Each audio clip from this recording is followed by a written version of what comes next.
Hello students, welcome to CDS Jugaad से। मेरा नाम है पीयूष और मैं हूं आपका इंग्लिश मेंटोर। जैसा कि हम ऑलरेडी कई बार डिस्कस कर चुके हैं कि सीडीएस का पेपर इतना मुश्किल नहीं आता है जितना आप समझ लेते हो। तो आज हम लाइव डेमो करके देखने वाले हैं कि जो रियल टाइम पेपर होता है वो एक्चुअली में इजी ही होता है, हम सिर्फ उसको मुश्किल देख रहे होते हैं।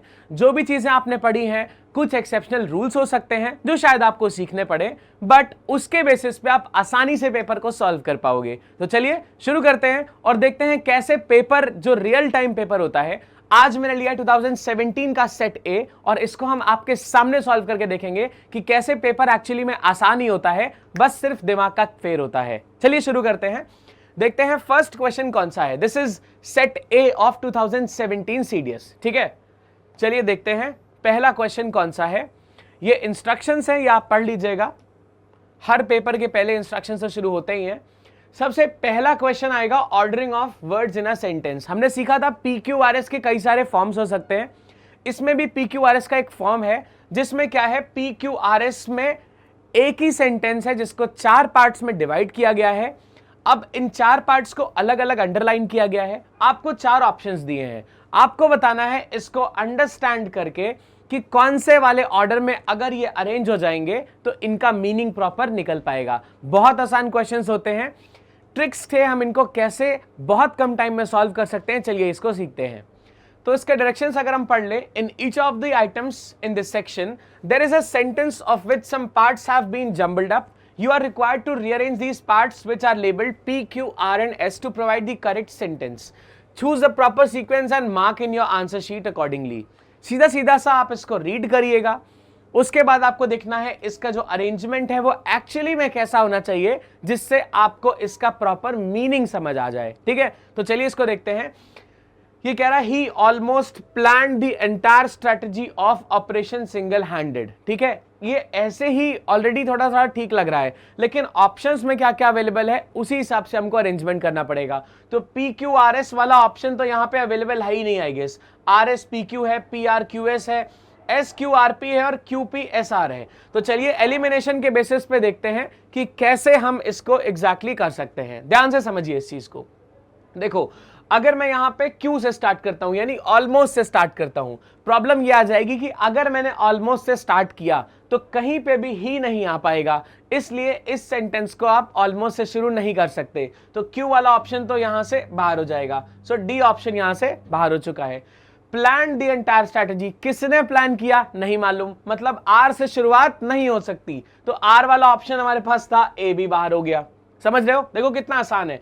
सिंगल हैंडेड, अब अगर मान लो मैं S से शुरुआत करता हूं तो सिंगल हैंडेड क्या हुआ है, किसने किया है, ये भी नहीं मालूम, अभी S को भी मुझे बाहर करना पड़ेगा। तो देखो, अगर हम PRQS को नहीं भी सेलेक्ट करना चाहें तो 3 ऑप्शंस तो ऐसे ही बाहर हो गए। ऑप्शन कितने बचे हमारे पास में, सिर्फ एक ही ऑप्शन बचा B, तो ना चाहते हुए भी मुझे B ऑप्शन ही सेलेक्ट करना पड़ेगा और यही सही है। जरा ध्यान से देखिए, अगर मैं PRQS पढ़ता हूं तो this would be he plan the entire strategy of operation almost single handed. सही हो गया, हमने PQRS को ही सही मान लिया था, वो भी काफी अच्छा अरेंजमेंट था, लेकिन थोड़ा बहुत इन्होंने इधर उधर किया है, बट PRQS एक प्रॉपर अरेंजमेंट बन के तैयार हो जाएगा। आसान है, चलो नेक्स्ट क्वेश्चन पे आते हैं।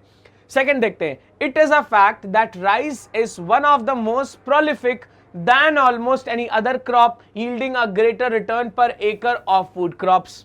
अब ये तो थोड़ा अजीब सा लग रहा है ना, लेकिन देखते हैं इसको कि ऑप्शंस क्या क्या अवेलेबल है, उसके बेसिस पे हम इसको सॉर्ट आउट करने की कोशिश करेंगे। ध्यान से देखो जरा इसको, ऑफ फूड क्रॉप्स, क्या इससे शुरुआत कर सकते हैं, कोई सेंस ही नहीं बनता, तो S से मैं शुरुआत नहीं करूंगा, यानी ऑप्शन नंबर A यहां से मेरे लिए बाहर हो चुका है। ठीक है, अब दूसरा देखते हैं।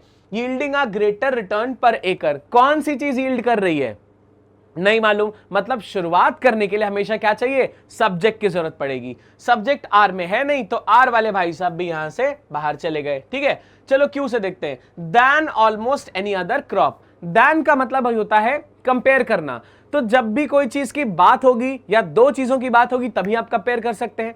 जब किसी चीज की बात हुई नहीं है तो दैन से हम सेंटेंस को शुरू कैसे करें, नहीं कर सकते, तो Q वाला ऑप्शन भी बाहर हो गया। देखो C तक 3 ऑप्शंस ऑलरेडी बाहर हो चुके हैं।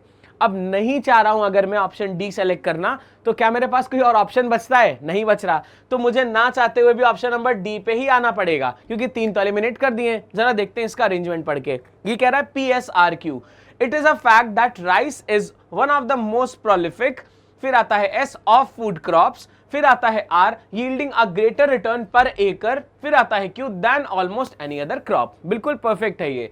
सो आंसर क्या हो जाएगा? PSRQ। देखो आसान है यार, सिर्फ देखने में अरेंजमेंट में भी मुश्किल लगे, लेकिन अगर आप इसको लॉजिकली करोगे और ऑप्शन से एलिमिनेट करने की कोशिश करोगे तो ये बहुत आसानी से सॉल्व हो जाते हैं, है ना। चलो नेक्स्ट क्वेश्चन पे आते हैं। साथ साथ में आप भी सॉल्व करते चलो, अच्छा रहेगा, क्योंकि आपको पता चलता रहेगा कि कितने टाइम में आप सॉल्व कर पा रहे हो और आपके आंसर सही आ रहे हैं या नहीं आ रहे हैं, राइट। चलिए थर्ड क्वेश्चन पे आते हैं।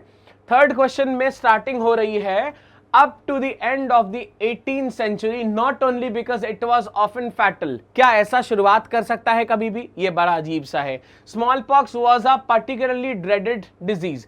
अभी up to the end of 18th century not only because it was, it किसके लिए यूज कर रहे हैं बेटा? अभी तक बताया ही नहीं कि it किसके लिए यूज कर रहे हैं। मान लो मैंने बोला ये पेन है, अब इसके लिए अगर मैं इट यूज करूंगा तब तो सेंस दे रहा है, लेकिन अगर मैं बोलूं it is one of the important things, तो कौन सी चीज है? नहीं मालूम, इसलिए पी वाला स्टार्टिंग नहीं कर पाएगा। तो पी वाले ऑप्शंस को मैं यहां से पहले ही बाहर कर देता हूं। देखो ए और सी क्या हुए? बाहर हो गए यहां से, ठीक है। अब मेरे पास बचता है ऑप्शन बी और डी। सेंस समझ आ रहा है? चलो देखो, बी और डी दोनों क्यू से शुरुआत कर रहे हैं, मतलब मुझे आर पे और एस पे जाना ही नहीं है, क्यू से शुरुआत करके देखते हैं। देखो small pox was a particularly dreaded disease, ठीक है, दोनों ही शुरुआत क्यू से हो रही है। फिर एक में आर आ रहा है और एक में आ रहा है पी। अब जो सही होगा वही ऑप्शन सही कर देंगे और आगे बढ़ जाएंगे, क्योंकि इतना ज्यादा टाइम हमारे पास नहीं है। देखो क्यू के साथ में आर लगाते हैं। Smallpox was a particularly dreaded disease but also because those who recovered. कोई सेंस बना? कोई मतलब निकला? नहीं निकला। तो क्यू के साथ आर तो लगाने का सेंस ही नहीं है, इसलिए बी ऑप्शन भी खत्म हो गया। कौन सा बच रहा है? Option D.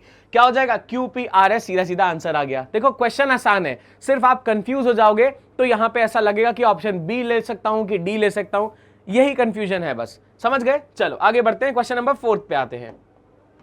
क्वेश्चन नंबर 4 देखो क्या कह रहा है, साथ साथ में सॉल्व करते चलोगे आप तो एक्यूरेसी थोड़ी सी समझ में भी आएगी आपको कि आपके हिसाब से कितने क्वेश्चन सही हो रहे हैं, ठीक है। चलिए पढ़ते हैं क्वेश्चन नंबर 4 को। A person bitten by a rabid dog would be seized by violent symptoms. अब देखो क्यू तो शुरुआत नहीं कर सकता और यहां पे इन्होंने दिया भी नहीं है, ठीक है। After an incubation period of a month और 2 and die an agonising death. अब देखो एंड से शुरुआत तो नहीं करेंगे, तो मतलब एस वाला तो यहां से बाहर हो गया सीधा सीधा, ठीक है। अब बाकी सारे स्टार्टिंग जितने भी हैं ये सारे पी से शुरुआत हो रहे हैं, यानी कि अब थोड़ा सा कंफ्यूजन।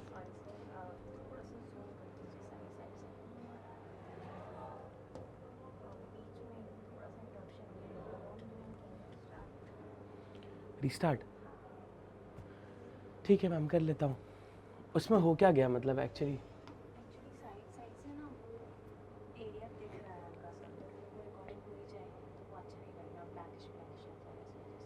अच्छा मतलब इतना जूम कर लूं कि ये दिखे ना साइड का ब्लैक, ऐसा? ओह हम पहले बताते ना आप, ठीक है। अभी मुझे तो लगा था कि शायद इसको छोटा ही करना होगा, इतना बड़ा, ठीक है।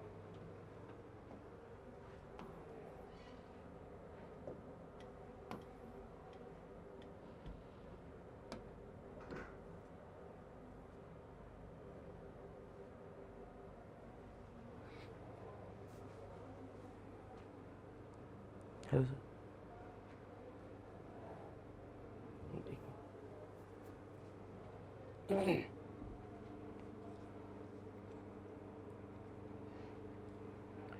Hello students, welcome to CDS Jugaad से। मेरा नाम है पीयूष और मैं हूं आपका इंग्लिश मेंटोर।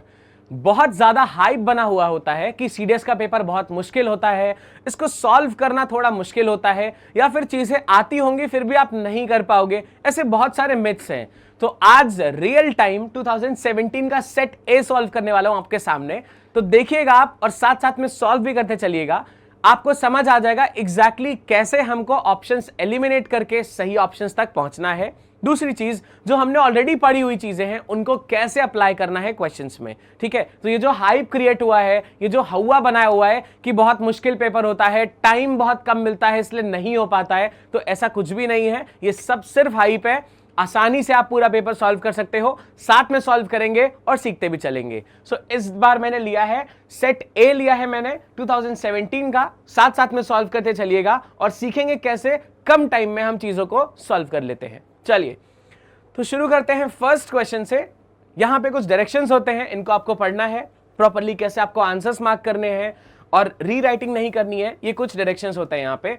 सबसे पहले क्वेश्चन की बात करें तो सेट ए में आया था ordering of words in a sentence. मैंने आपको बताया था कॉम्प्रीहेंशन में रीअरेंजमेंट वाले क्वेश्चंस देखने के लिए मिलते हैं।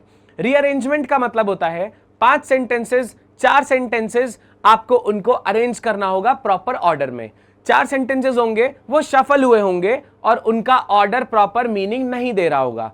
आपको क्या करना होगा, उनको पढ़ने के बाद में उनका अरेंजमेंट प्रॉपर करना होता है। तो इसके डायरेक्शंस पढ़ लेते हैं, उसके बाद चलेंगे क्वेश्चन की तरफ। डायरेक्शंस कह रहा है in each of the items in this section there is a sentence of which some parts have been jumbled up.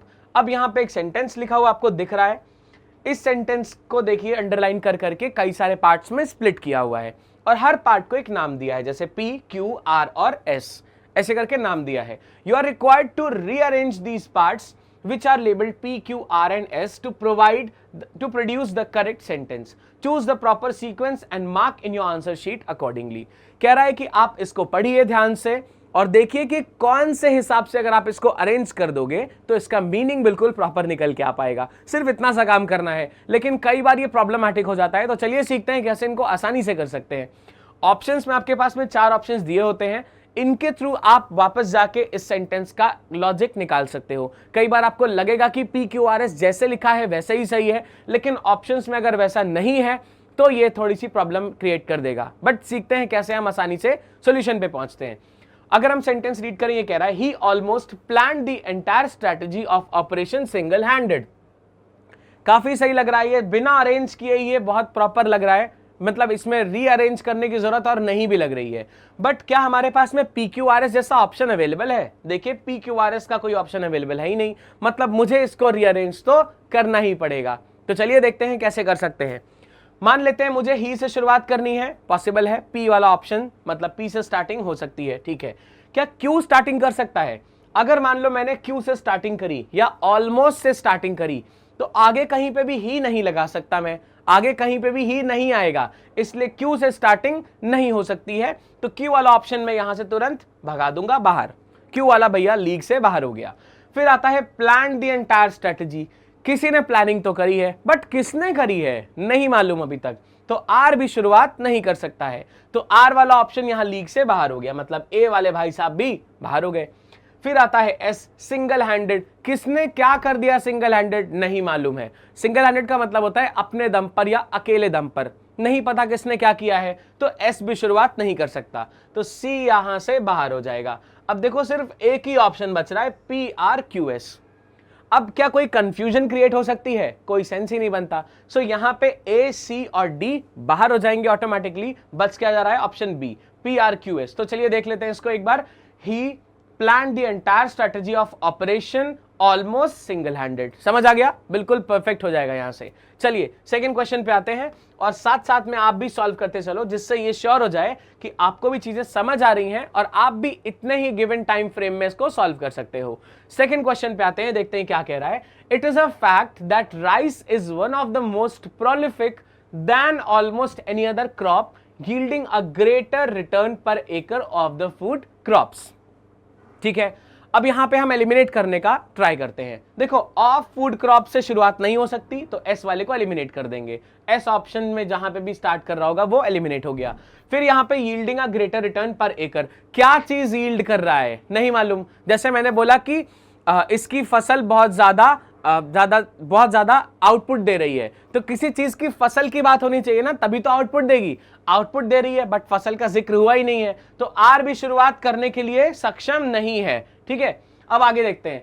Then almost any other crop, अब यहां पे हम कंपेयर करने लग गए। लेकिन किससे कंपेयर कर रहे हैं वो तो पता ही नहीं है। कंपैरिजन के लिए दो चीजें चाहिए, यहां पे हमने दैन लगा दिया, मतलब कंपेयर करना है, लेकिन बिना किसी चीज का जिक्र किए हम कंपेयर कैसे कर लें? तो क्यू वाला ऑप्शन भी यहां से बाहर हो जाएगा। बचता क्या है? PSRQ, ऑप्शन नंबर डी बचता है। ठीक है, तो करेक्ट सीक्वेंस क्या होगा? PSRQ। देखो कितना आसान है, आपको सिर्फ तीन ऑप्शंस को एलिमिनेट कर देना है कि ये तो स्टार्ट हो ही नहीं सकता, और आप पहुंच जाओगे सही ऑप्शन पे। आसान है। चलो नेक्स्ट क्वेश्चन पे आते हैं।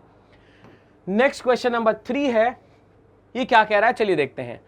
Up to the end of the 18th century, not only because it was often fatal, smallpox was a particularly dreaded disease, but also because those who recovered were permanently disfigured। ठीक है, यहां पे थोड़ा सा मुश्किल सा अरेंजमेंट है, थोड़ा सा टफ क्वेश्चन बनाने की कोशिश की गई है, लेकिन इसको आसान बनाते हैं। चलिए जरा ध्यान से देखिए। Up to the end of 18th century, not only because it was, क्या आपको इट दिख रहा है?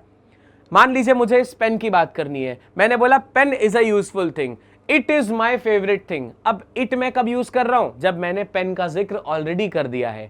क्या पी वाले सेंटेंस में कहीं पे भी इट को किसके लिए यूज किया ये बताया गया? नहीं, मतलब पी वाला सेंटेंस शुरुआत में नहीं आ पाएगा, तो पी से शुरुआत तो नहीं हो सकती है। कौन से ऑप्शंस बाहर हो गए? ए और सी वाला बाहर हो गया। किससे शुरुआत हो रही है? क्यू से शुरुआत हो रही है, तो बाकी किसी जगह पे हम नहीं जाएंगे, सीधा क्यू पे ही जंप करते हैं। क्यू कह रहा है small pox was a particularly dreaded disease. ठीक है, क्यू से शुरुआत हो गई।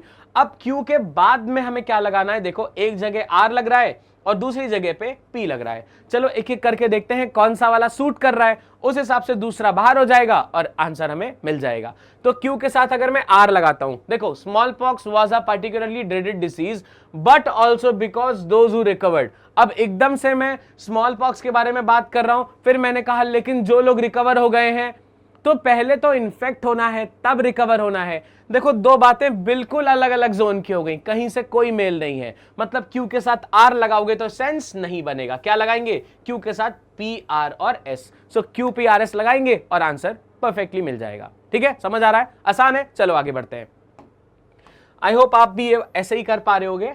अगर बेटा इतना ही टाइम लग रहा है आपको भी और एक ही शॉट में आप आंसर कर ले रहे हो, इसका मतलब है तैयारी बढ़िया है, बस थोड़ा सा पॉलिश करने की जरूरत है। चलिए आगे बढ़ते हैं। फोर्थ क्वेश्चन कह रहा है a person bitten by a rabid dog would be seized by a violent symptoms after an incubation period of a month और 2 and die an agonising death. ठीक है, क्या शुरुआत एस से हो सकती है? सेंस ही नहीं है, क्योंकि एंड से हम शुरुआत करने से हमेशा बचते हैं, तो एस वाला ऑप्शन शुरुआत नहीं कर सकता। ये सीधी सीधी बात क्लियर हो गई। ठीक है, अब देखते हैं पी से शुरुआत हो सकती है, और बाकी सारे ऑप्शंस तो पी वाले ही हैं यार। इसका मतलब है शुरुआत किससे करना पड़ेगा? पी से करना पड़ेगा, लेकिन अलग अलग चीजें हैं। देखो दो जगह तो पी आर है और एक जगह है पी क्यू, तो देखते हैं पी के साथ में क्या क्यू लग सकता है।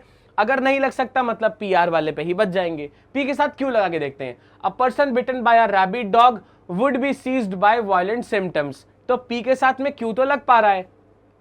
अब देखते हैं पी के साथ में आर लग पाता है कि नहीं। A person bitten by a rabid dog after an incubation period of a month और 2 would be seized by violent symptoms and die an agonising death. देखो जरा ध्यान से समझो।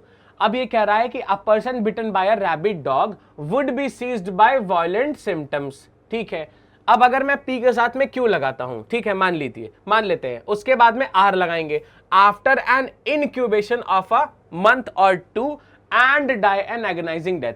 अब यहां पे जो एंड लिखा है इसके दोनों तरफ सेम तरह की बात होनी चाहिए। अब यहां पे कह रहा है कि कोई मर जाएगा, तो दूसरी बात जो होनी चाहिए वो सफर कर रहा है या डेथ हो रही है, ऐसी ही बात को मुझे लिंक करना है।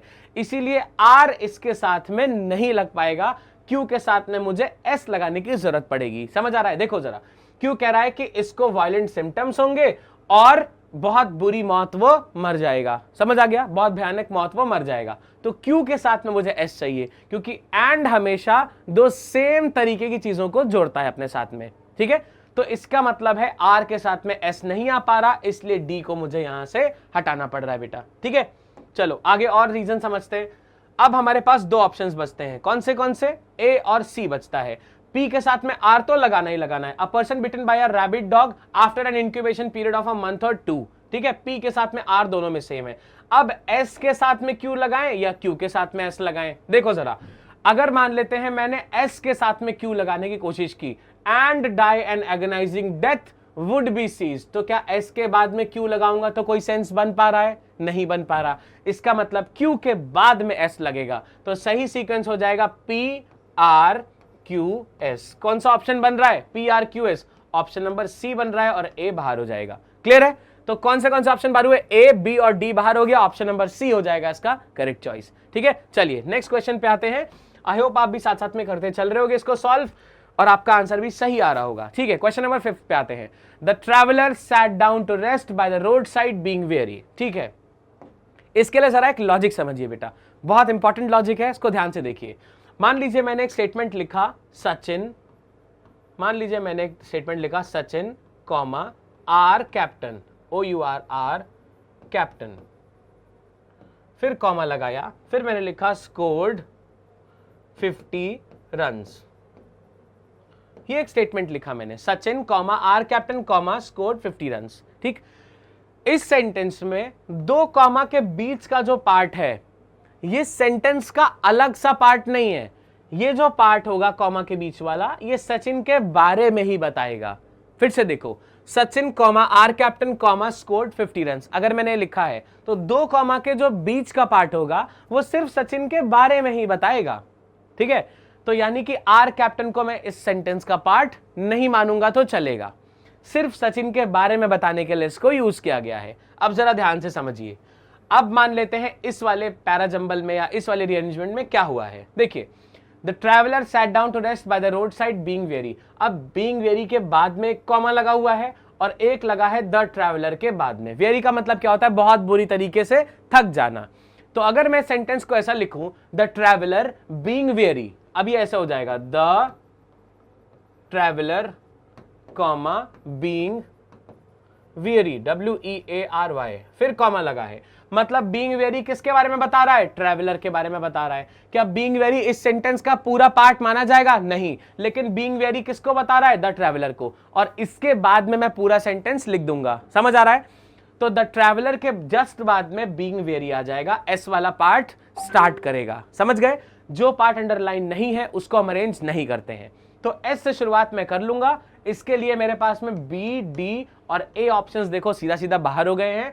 अब मेरे पास जो ऑप्शन बचा है इसको मैं एक बार रीड करूंगा और देखूंगा कि मेरा सेंटेंस सेंस बना रहा है या ये सेंटेंस में कुछ अलग सा ही रूल लग रहा है। चलिए देखते हैं। द ट्रैवलर बीइंग वेरी, फिर आएगा P, sat down to rest by the road side. Traveller बहुत थक गया था इसलिए वो बैठ गया रोड साइड में थोड़ा सा आराम करने के लिए। एकदम परफेक्ट मीनिंग है, मतलब ये सेंटेंस सही है। तो फिफ्थ का आंसर हो जाएगा ऑप्शन नंबर सी। चलो 6 क्वेश्चन पे आते हैं। क्वेश्चन नंबर 6 कह रहा है the house was away with its liveliest member gloomy. अब ये कहना चाहता है एक्सक्यूज मी, जो घर था वो बहुत उदास था या बहुत ज्यादा गुमसुम सा था, क्योंकि जो सबसे लाइवलीएस्ट मेंबर था, ऐसे लोग होते हैं ना घर में जो बहुत खुश रहते हैं, हमेशा हर चीज में बहुत उनकी खुशी दिखती है। अगर वो आदमी घर से दूर रहे तो घर कैसा होता है? एकदम सूना सूना सा हो जाता है, वीरान सा हो जाता है। यही बात कहने की यहां पे कोशिश करी जा रही है। चलो देखते हैं, क्या अवे से शुरुआत हो सकता है? नहीं कर सकते, तो क्यू वाला ऑप्शन बाहर हो जाएगा। विद इट्स लाइवलीएस्ट मेंबर से शुरुआत भी यहां पे नहीं होगी, क्योंकि और अच्छा हमारे पास में शुरुआत मौजूद है। ग्लूमी से शुरुआत करेंगे तो ये चारों पार्ट्स मिलके कोई सेंस नहीं दे पाएंगे। मतलब ना आर शुरू कर पा रहा है ना एस शुरू कर पा रहा है। क्या आर और एस से शुरुआत है? देखो एस तो नहीं है, आर से शुरुआत हमें मिल गई इसलिए हमने बाहर कर दिया। ऑप्शंस 2 बचते हैं, पहला है ए, दूसरा है बी। तो PQRS हो सकता है या फिर PSRQ हो सकता है। चलो पढ़ के देखते हैं। P के साथ में Q लगाते हैं। द हाउस वॉज अवे, अभी घर दूर नहीं था, घर में जो सबसे खुशनुमा मेंबर था वो दूर था, है ना। तो हाउस वॉज अवे लिखोगे तो मीनिंग ही चेंज हो जाएगा। सो हाउस वॉज अवे गलत है, तो P के साथ में Q नहीं लगा सकते। दूसरा पढ़ते हैं, P के साथ में अवे, P के साथ में S। The house was, S में मतलब gloomy, the house was gloomy with its liveliest member away. ठीक है, तो बी है एकदम परफेक्ट चॉइस। समझ आ रहा है? चलो आगे बढ़ते हैं। फिर नेक्स्ट आपको मिलेगा क्वेश्चन नंबर 7। चलिए 7 पे आते हैं। He was a tiny man with a sprightly walk, tall barely 5 feet. ठीक है, इसका तो बहुत हद तक समझ ही आ जा रहा है कि कौन सी चीज कहां पे लगेगी, बट फिर भी देखते हैं। He was a tiny man, अब यहां पे किसी का नाम लिखा ही नहीं है तो ही से शुरुआत हम मान सकते हैं। ठीक है, जब नाम लिखा होगा तब अलग की बात है, अगर नहीं लिखा है तो शुरुआत ही से पॉसिबल है। ठीक है, चलो, विद अ स्प्राइटली वॉक। अब देखो टॉल से शुरुआत तो हम कर नहीं सकते, तो मतलब आर वाला ऑप्शन अगर होगा तो बाहर हो जाएगा। देखो ए बाहर हो गया, ठीक है। अब एस बोल रहा है बेयरली 5 फीट। अब देखो 5 फीट मतलब 5 फीट लंबा, तो 5 फीट के साथ में क्या होना चाहिए, टॉल होना चाहिए। क्या आप ये कनेक्शन बना पा रहे हो, 5 फीट टॉल, 5 फीट टॉल हो गया, मतलब एस के बाद में आर चाहिए ही चाहिए हमें, ठीक है। एस के बाद में आर चाहिए ही चाहिए, और एस के इमीडिएटली बाद में आर चाहिए। ऐसा नहीं कि एस के कहीं भी बाद में आर आ रहा हो, क्योंकि 5 फीट टॉल तो एक साथ ही चाहिए मुझे। तो अब ऐसे ऑप्शंस को एलिमिनेट कर लेते हैं जिनमें एस के जस्ट बाद आर नहीं आ रहा है।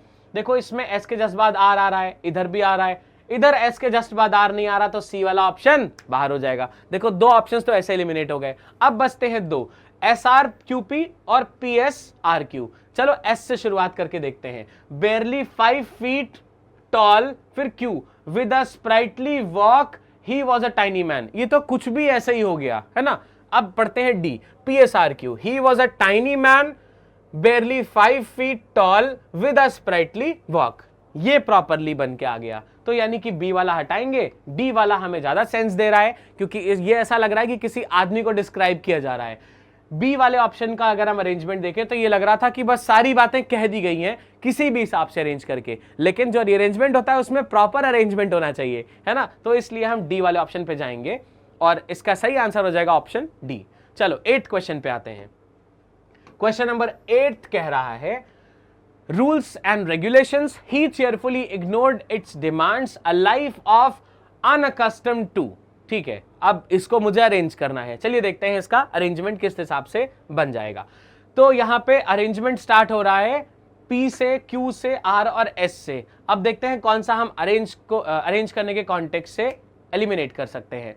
अब अगर मान लो मैं इसको अरेंज करने की कोशिश करूं तो यहां पे Q शुरुआत कर सकता है, he cheerfully ignored its demands, a life of भी यहां पे हट जाएगा स्टार्टिंग करने के कॉन्टेक्स्ट से।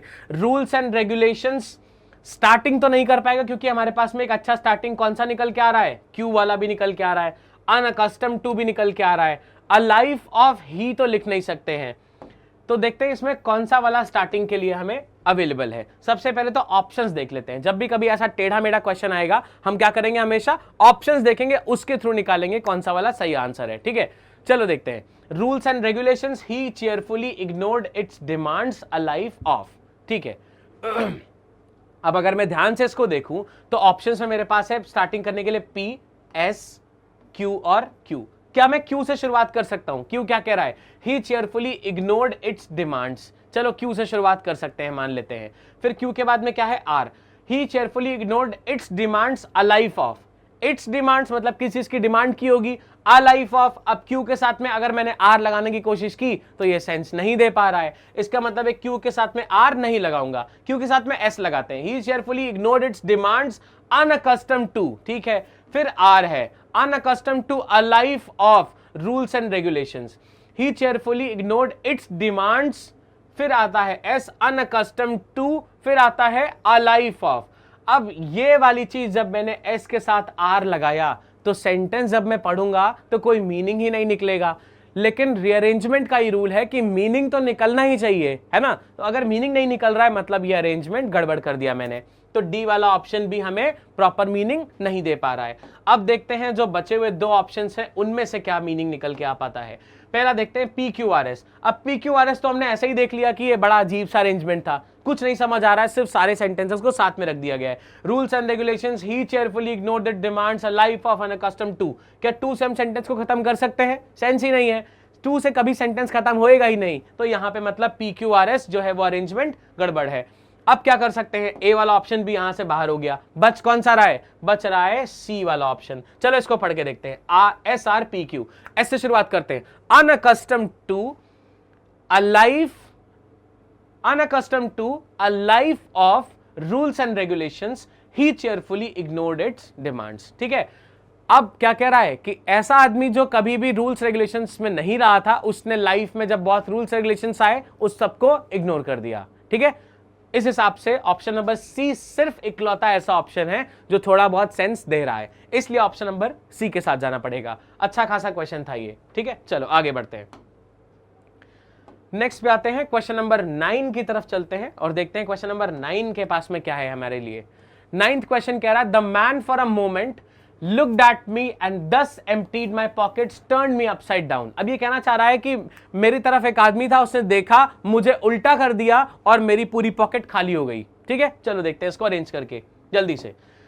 अब यहां पे क्या है, PQRS है, QPSR है, QPRS है एंड PQSR है। The man for a moment looked at me and thus emptied my pocket, and thus emptied my pocket क्या दिखा रहा है, कंक्लूड कर रहा है, चीज को खत्म कर रहा है।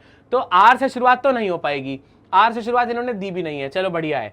बाकी शुरुआत है पी और क्यू से, क्या क्यू शुरू कर सकता है, द मैन लुक्ड एट मी, ठीक है, क्यू शुरू कर सकता है। फिर पी देखते हैं, the man for a moment. अब देखो looked at me for a moment तो समझ में आ रहा है, the man for a moment तो बिल्कुल समझ नहीं आ रहा, मतलब पी से शुरुआत में यहां से एलिमिनेट करूंगा, पी वाला एलिमिनेशन हो गया। क्या बच रहा है, QPSR और QPRS। देखते हैं कौन सा वाला सेंसिबल है। The man looked at me for a moment, turn me upside down and thus emptied my pockets. अभी तक फिलहाल QPSR तो बहुत अच्छा लॉजिक दे पा रहा है मुझे, ठीक है। अब ये पढ़ते हैं जरा, QPRS। The man looked at me for a moment and thus emptied my pocket, turn me upside down. पहले मेरी जेब खाली हो गई, फिर मुझे उल्टा किया। अरे ऐसा नहीं होगा, सोच के देखिए जरा, किसी को आपने ऐसे पूरा उठा के उल्टा कर दिया, अब उसकी पॉकेट में जितने भी पैसे होंगे वो सारे नीचे गिर जाएंगे। तो इस हिसाब से उसने उसकी पॉकेट खाली कर दी, मतलब आर वाला कहाँ आना चाहिए, कंक्लूड करना चाहिए या खत्म करना चाहिए। अगर आप इस हिसाब से भी देखते कि आर वाला कंक्लूड कर रहा था, मतलब आर को एंड में आना पड़ेगा, ठीक है। हमने पी वाला ऑप्शन पहले एलिमिनेट कर दिया था, तो बाकी जो बचे हुए ऑप्शन है उसमें से आर कहां पे एंड में आ रहा है, ऑप्शन नंबर सी में एंड पे आ रहा है, इसलिए QPSR हो जाएगा आपका करेक्ट आंसर। इस हिसाब से आप इसको शॉर्ट में भी कर सकते थे, बट फिलहाल मैं आपको प्रॉपर्ली एक्सप्लेन कर रहा हूं। चलिए आगे बढ़ते हैं, क्वेश्चन नंबर 10th पे आते हैं। 10वें क्वेश्चन के पास में क्या है हमारे लिए, चलिए देखते हैं। 10th क्वेश्चन कह रहा है,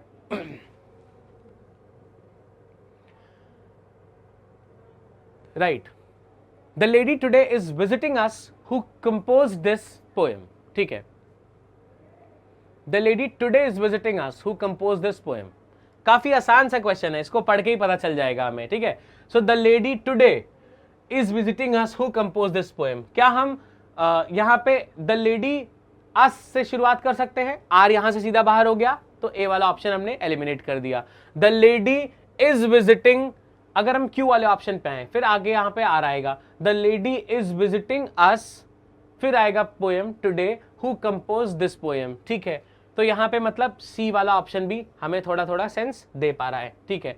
PRQS की बात करते हैं। देखो अब यहां पे मेरे लिए जो इंपॉर्टेंट चीज है, जिसके बेसिस पे मैं ये जानूंगा कि द लेडी के बाद में क्या आना चाहिए, वो बात कौन सी है, चलिए जरा देखते हैं, ध्यान से समझिए इस चीज को। अगर मान लेते हैं मुझे द लेडी अंडरलाइन नहीं मिला है, अब मैं ऐसा लॉजिक यूज करूंगा जिसमें लेडी से क्या कनेक्ट आ रहा है या कौन सी चीज कनेक्ट हो रही है उसको देखूंगा सबसे पहले मैं।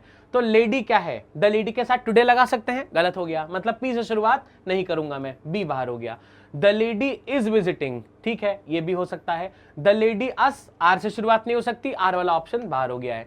The lady who compose this poem, अब ये जो हु वाला ऑप्शन है ये सिर्फ लेडी के साथ में ही लग सकता है, मतलब टुडे को मैं नहीं लगाऊंगा, इज विजिटिंग को नहीं लगाऊंगा, क्योंकि हु सिर्फ लेडी के साथ ही लग सकता है, इसलिए एस को मुझे लेडी के साथ रखना पड़ेगा। So the lady who compose this poem को मुझे यहां पे लाना पड़ेगा। सो द लेडी के साथ में एस रखेंगे और एक ही ऑप्शन है जो एस से आ रहा है, दैट्स व्हाई मेरा ऑप्शन हो जाएगा डी, करेक्ट बनेगा।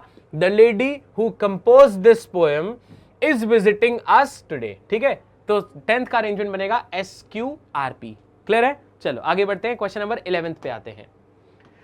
क्वेश्चन नंबर 11th देखिए क्या कह रहा है ये, एक सेकेंड, क्वेश्चन नंबर 11th पे आते हैं। 11th कह रहा है, animals are able to measure the passing of the seasons changes in day length by recognising, ठीक है। अब जरा कॉमन सेंस से बताओ, क्या बाय रिकॉग्नाइजिंग में हम स्टार्टिंग कर सकते हैं, नहीं हो सकता। सो एनिमल्स के वाले में, इस वाले में बाय रिकॉग्नाइजिंग मतलब एस वाला शुरुआत करने के लिए सक्षम नहीं दिखा हमें, तो मतलब एस वाला पॉइंट क्या हो जाएगा, एलिमिनेट हो जाएगा। सो बी और डी ऑप्शन तो यहां से सीधा सीधा एलिमिनेट हो गए, बाहर हो गए। चलो आगे बढ़ते हैं, बच क्या रहा है, पी क्यू एस आर और पी आर एस क्यू बच रहा है हमारे पास में। अब हम एग्जैक्टली सही आंसर पे कैसे पहुंचेंगे, थोड़ा सा कॉमन सेंस लगा के इसको रीड करेंगे और ये फटाफट अपने आप आंसर दे देगा। देखो, animals are able to measure, अब देखो स्टार्टिंग तो दोनों सेम है, अब पी के साथ में आता क्यू या पी के साथ में आर, ठीक है। Animals are able to measure the passing of the seasons, ठीक है, और पी के साथ आर क्या कह रहा है, animals are able to measure changes in day length, are able to measure changes in day length. फिर आ रहा है S, by recognising the passing of the seasons. देखो, पासिंग ऑफ द सीजन की वजह से डे लेंथ में change measure करते हैं या डे लेंथ के बेसिस पे सीजन चेंज को मेजर करते हैं। ऑब्वियसली दिन में कैसे कैसे बदलाव आ रहा है इसके बेसिस पे हम बड़ी चीज यानी सीजन को मेजर करेंगे, ये तो कॉमन सेंस है। तो यार यहां पे जो अरेंजमेंट लिखा है ना, animals are able to measure change in day length, change in day length नहीं मेजर करते हैं, वो मेजर करते हैं पासिंग ऑफ द सीजन। कैसे करते हैं, डे में कितना चेंज आ रहा है डे की लेंथ में, उसके बेसिस पे। तो ये जो पी आर एस क्यू है इसने पूरे सेंस को उल्टा कर दिया। मैं कौन से वाले पे जाऊंगा, P Q S R. Read करके देखते हैं, animals are able to measure the passing of the seasons by recognising changes in day length, ठीक है। जो जानवर होते हैं वो कैसे कैसे दिन बदल रहा है उसके बेसिस पे सीजन कैसे चेंज हो रहा है, इस चीज को समझते हैं। क्लियर है, चलो आगे बढ़ते हैं। क्वेश्चन नंबर 12 पे आते हैं। 12th क्वेश्चन देखिए क्या कह रहा है। 20 अरेंजमेंट्स आपके एग्जाम में देखने को मिल जाते हैं, है ना। चलो 12th देखते हैं। Many people inaudible to others in the ears or head suffer persistent noises with hearing problems, ठीक है। Many people are underlined नहीं है, मतलब इसी के बेसिस पे मैं पता करूंगा कि कौन सा वाला ऑप्शन किस हिसाब से कहां पे अरेंज होना चाहिए, ठीक है। चलो, तो 12th में हमारे पास में है inaudible to others in the ears of head suffer persistent noises with hearing problems, ठीक है। अब बहुत सारे पीपल के बारे में बात हो रही है। इनऑडिबल टू अदर्स हो सकता है, इन द ईयर्स और हेड गलत है, यहाँ पे क्यू से शुरुआत नहीं हो सकती क्योंकि एकदम से मैनी पीपल के बाद में इन द ईयर्स और हेड नहीं लगाएंगे, तो क्यू यहाँ पे शुरुआत कर भी नहीं रहा है। शुरुआत के लिए हमारे पास में ऑप्शन है पी, आर और एस। तो चलिए हम पहले पी को देख चुके हैं, many people inaudible to others, ठीक है। फिर आर को देखते हैं, many people suffer persistent noises. देखो, many people cannot suffer persistent noises, ये गलत हो जाएगा। तो आर से शुरुआत करूंगा मैं तो ये गड़बड़ कहलाएगा, ये तो सीधा सीधा बाहर हो गया। फिर ऐसा आता है many people with hearing problems. अब मेरे पास दो ऑप्शंस हैं, या तो मैं many people inaudible to others लिख लूं या फिर many people with hearing problems लिख लूं।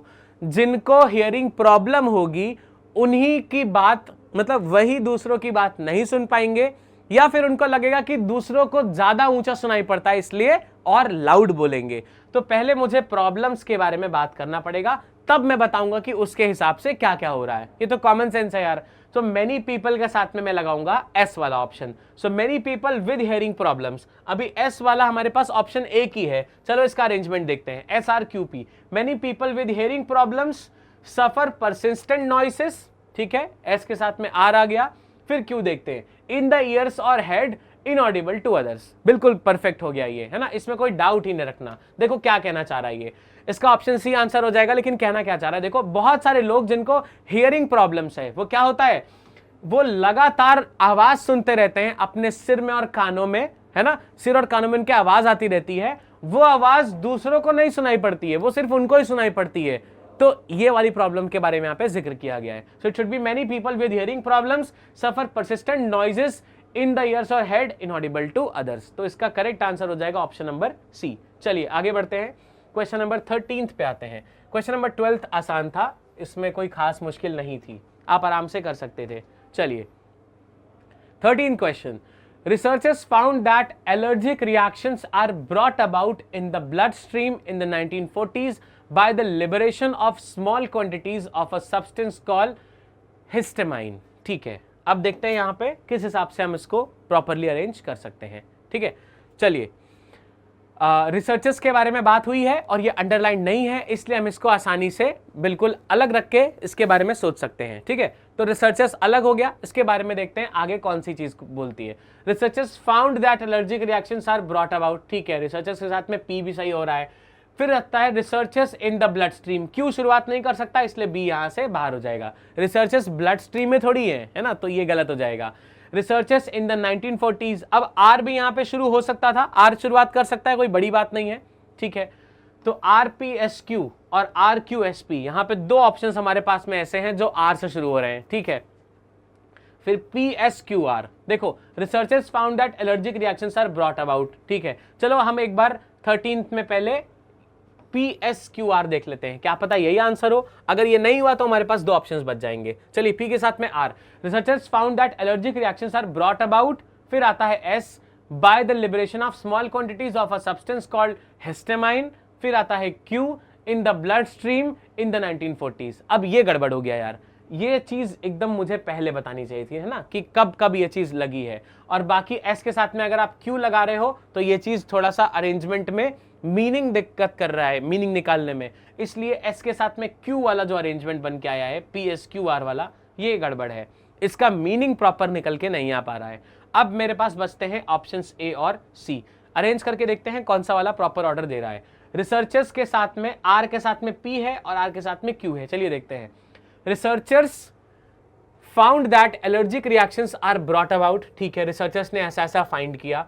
फिर हमारे पास में है इसके स्टार्टिंग है आर के साथ में Q, researchers in the 1940s, sorry मैंने स्टार्टिंग आर से नहीं किया था इसमें, चलिए देखते हैं। Researchers in the 1940s found that allergic reactions are brought about, ठीक है। फिर SQ आ गया, brought about by the liberation of small quantities of a substance called histamine in the bloodstream, ठीक है। फिर उसके बाद में RQSP के बारे में बात करते हैं। ये कह रहा है in the 1940s in the bloodstream, अब R के साथ में जैसे ही लगाओगे in the 1940s in the bloodstream, researchers 1940 में ब्लड स्ट्रीम में थे, कोई लॉजिक है, गड़बड़ हो गया। तो R के साथ में अगर मैंने Q लगाया, आर के साथ में जैसे मैंने क्यू लगाया तो सी वाला ऑप्शन यहां से बाहर हो गया, क्योंकि मीनिंग देने के लिए ये सक्षम नहीं था। तो बच कौन सा रहा है, ऑप्शन नंबर ए ही बच रहा है सिर्फ। So 13 would go with option number A, B D और सी तो बाहर ही हो गए। चलिए नेक्स्ट आते हैं क्वेश्चन नंबर 14th पे और देखते हैं 14th क्वेश्चन को हमसे क्या चाहिए। 14th क्वेश्चन बोल रहा है attempts at transplanting other organs, ठीक है, मतलब ये अंडरलाइन नहीं है तो इसको हम अलग रखेंगे, इसी के बेसिस पे कोशिश करेंगे बाकी ऑप्शंस को जोड़ने की, ठीक है। Attempts at transplanting other organs but that which, अब देखो पी तो शुरुआत नहीं कर पाएगा, है ना, पी शुरुआत करने के लिए बिल्कुल सक्षम नहीं है, पी से इन्होंने किया भी नहीं है तो बढ़िया चीज है। देखते हैं ऑप्शंस में स्टार्टिंग है क्यू से, एस और आर से, ठीक है। Attempts at transplanting organs was the heart transplant, अभी क्यू भी बाहर हो गया, कोई लॉजिक ही नहीं बन रहा। अटेम्प्ट कर रहे हैं अदर ऑर्गन्स को, was a हार्ट ट्रांसप्लांट, गड़बड़ है ये, कोई सेंस नहीं बन रहा। तो QRPS अभी फिलहाल बाहर हो गया। Attempts at transplanting other organs such as the lungs और द लिवर, ठीक है, हैव बीन मेड। अब देखो अटेम्प्ट्स है मतलब ये प्लूरल है, अब इसके साथ में मुझे क्या लगाना पड़ेगा, हैव बीन मेड, क्योंकि अटेम्प्ट किए जाते हैं तो हैव बीन मेड की जरूरत सिर्फ इसके साथ ही है। बाकी देखो कहीं पे भी कोई ऐसा प्लूरल काम नहीं हो रहा है जिसके साथ में हैव बीन मेड लगा पाऊं। तो अगर आप एस को इधर नहीं लगाते हो, 14 के जो ये वाला पार्ट है, अंडरलाइन पार्ट है, इसके साथ अगर आप एस को नहीं लगाते हो तो हैव बीन मेड और कहीं पे लग ही नहीं पाएगा, तब ये करेगा गड़बड़, राइट। इसीलिए हैव बीन मेड से हम शुरुआत करेंगे। तो एस वाला सिर्फ एक ही ऑप्शन ही है। चलिए इसको पढ़ के देखते हैं कि एस वाले ऑप्शन से अगर हम शुरुआत करते हैं तो क्या लॉजिक मिल रहा है या नहीं मिल रहा है। देखिए एस वाला ऑप्शन क्या कह रहा है, SRQP, चलिए पढ़ते हैं। Attempts at transplanting other organs have been made, ठीक है। फिर है आर, सच एज लंग्स और द लिवर, ठीक है, जैसे कि लंग्स और लिवर को हमने ट्रांसप्लांट करके देखा, ठीक है। फिर है SQ, फिर S क्या है, सॉरी उसके बाद है QP, SR हो गया, फिर है QP, was the heart transplant but that which most caught the public fancy. अब यहां पे गड़बड़ क्या हो गया,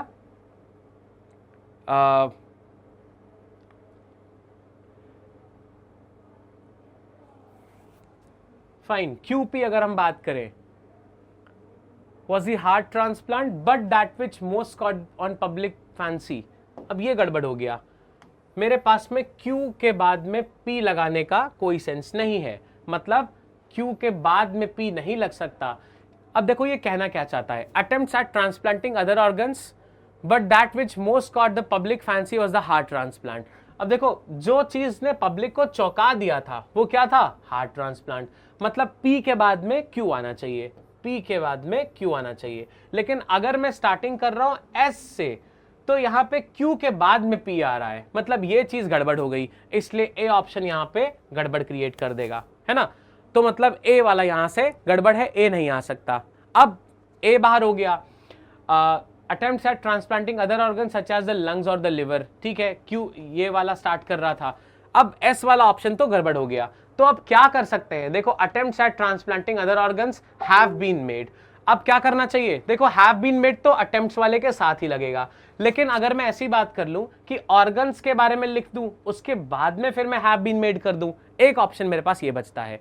अभी तक तो सीधा सीधा ये चल रहा था कि चलो हमने क्या किया, देखो ध्यान से समझो।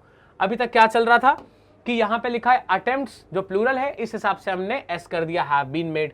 तो इसके हिसाब से एस से शुरुआत हो सकती थी, एस हमारा यहीं पे ही है, तो इस हिसाब से हमने S R Q P select कर लिया। एस आर तक तो सही चला, लेकिन क्यू के बाद में जैसे ही मैंने पी किया, अब क्या गड़बड़ हो गया, Was the heart transplant but that which most caught the public fancy। अब ये बात उल्टी हो गई, मतलब ए जो हमने सेलेक्ट किया था ये गड़बड़ हो गया, तो ए को हम नहीं ले सकते हैं।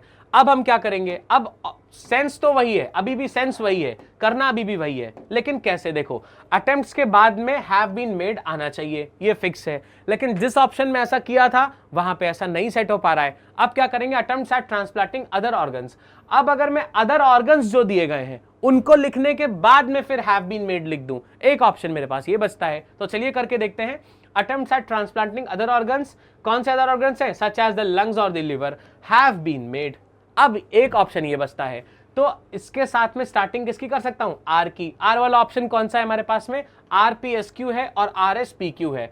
अभी हमने सीखा था पी के बाद में ही क्यू आएगा, क्यू के बाद में पी नहीं आ सकता, ठीक है। तो P के बाद में ही जस्ट Q चाहिए, तो P के जस्ट बाद में Q किधर आ रहा है, देखो C में नहीं आ रहा है, कौन से वाले में आ रहा है, B वाले में। तो RSPQ मेरा एक प्रॉपर अरेंजमेंट बन के आ रहा है। पढ़ते हैं इसको ध्यान से। Attempts at transplanting other organs such as the lungs और द लिवर, फिर आएगा S have been made but that which most caught the public fancy was the heart transplant, ठीक है। लंग्स और लिवर जैसे बहुत सारे ट्रांसप्लांट किए गए, लेकिन जिसने पब्लिक को चौंका दिया वो कौन सी चीज थी, हार्ट ट्रांसप्लांट। तो RSPQ मतलब ऑप्शन नंबर बी आ जाएगा करेक्ट चॉइस, ठीक है। तो देखो कई बार ऐसा होगा कि आपको ये लग जाएगा कि हाँ चलो सही आंसर मिल गया है, लेकिन बिना एक बार प्रॉपर रीडिंग किए आप आगे मत बढ़ना, वरना ये वाला प्रॉब्लम आपके साथ में हो जाएगा, ठीक है। अभी तक SR तक तो बढ़िया चल रहा था, लेकिन देखो QP ने चीजें गड़बड़ कर दी हैं। तो सही आंसर सेलेक्ट जरूर करो ऐसे शॉर्ट ट्रिक से, लेकिन एक बार रीड करके जरूर देख लो कि कहीं आपने गड़बड़ तो नहीं कर दिया, ठीक है। चलो, वरना 1/3 मार्क्स तो भैया आपके चले ही जाएंगे, ठीक है। चलिए आगे बढ़ते हैं, क्वेश्चन नंबर 15 पे आते हैं। Sports cars appeal to some motorist only with noisy exhaust, ठीक है। ये तो बड़ा आसान सा क्वेश्चन है। देखो sports car with noisy exhaust appeal to some motorist only, ये तो बहुत आसान है यार, है ना। ऐसी स्पोर्ट्स कार जिसमें नॉइजी एग्जॉस्ट होता है, मतलब साइलेंसर होते हैं ना जिससे बहुत तेज आवाज करते हैं, वो कुछ लोगों को ही अपील करते हैं, मतलब कुछ लोगों को ही अच्छे लगते हैं, बाकी लोगों को लगता है अरे यार क्या लगा दिया, ये बेकार सी चीज है। तो इसको तो बहुत आसानी से हम कर सकते हैं। देखो स्पोर्ट्स कार से शुरू करेंगे, मतलब पी हो जाएगा शुरुआत करने के लिए, तो आर वाले भाई साहब यहां से बाहर हो गए, है ना। अब देखो टू सब मोटरिस्ट ओनली से कोई मतलब नहीं है, PSQR है, PQSR है। देखो स्पोर्ट्स कार, फिर क्या है एस विद नॉइजी एग्जॉस्ट, फिर क्यू है appeal to some motorist only, फिर ये क्या कह रहा है PQSR, sports car appeal with noisy exhaust, sports car appeal with noisy exhaust to some motorist only, meaning नहीं निकल पा रहा, इसका मतलब है PSQR पे जाना पड़ेगा। Sports car with noisy exhaust appeal to some motorist only, कौन सा, ऑप्शन नंबर बी हो जाएगा, डी बाहर। क्लियर है, आसान है क्वेश्चन। चलो एक्सक्यूज मी, 16 नंबर क्वेश्चन पे आते हैं। चलिए नेक्स्ट नंबर 16 कह रहा है friendship has its place in truth and justice but it cannot override life, ठीक है।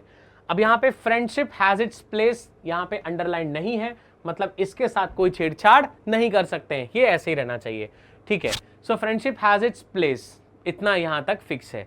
लेकिन इसके आगे हम कैसे करेंगे जरा ध्यान से देखिए। अभी शुरुआत करने के लिए इन है हमारे पास में, ट्रूथ एंड जस्टिस है, but it cannot override life. Friendship has its place but it cannot override life in truth and justice. कुछ ऐसा करके अरेंजमेंट बनाना पड़ेगा। स्टार्टिंग करने के लिए हमारे पास में है P और हमारे पास में है R। अब हम शुरुआत कर किस वाले से सकते हैं, मेजर बात यहां पे आके फंसती है। ठीक है, चलो R से शुरुआत करके देखते हैं। Friendship has its place but it cannot override.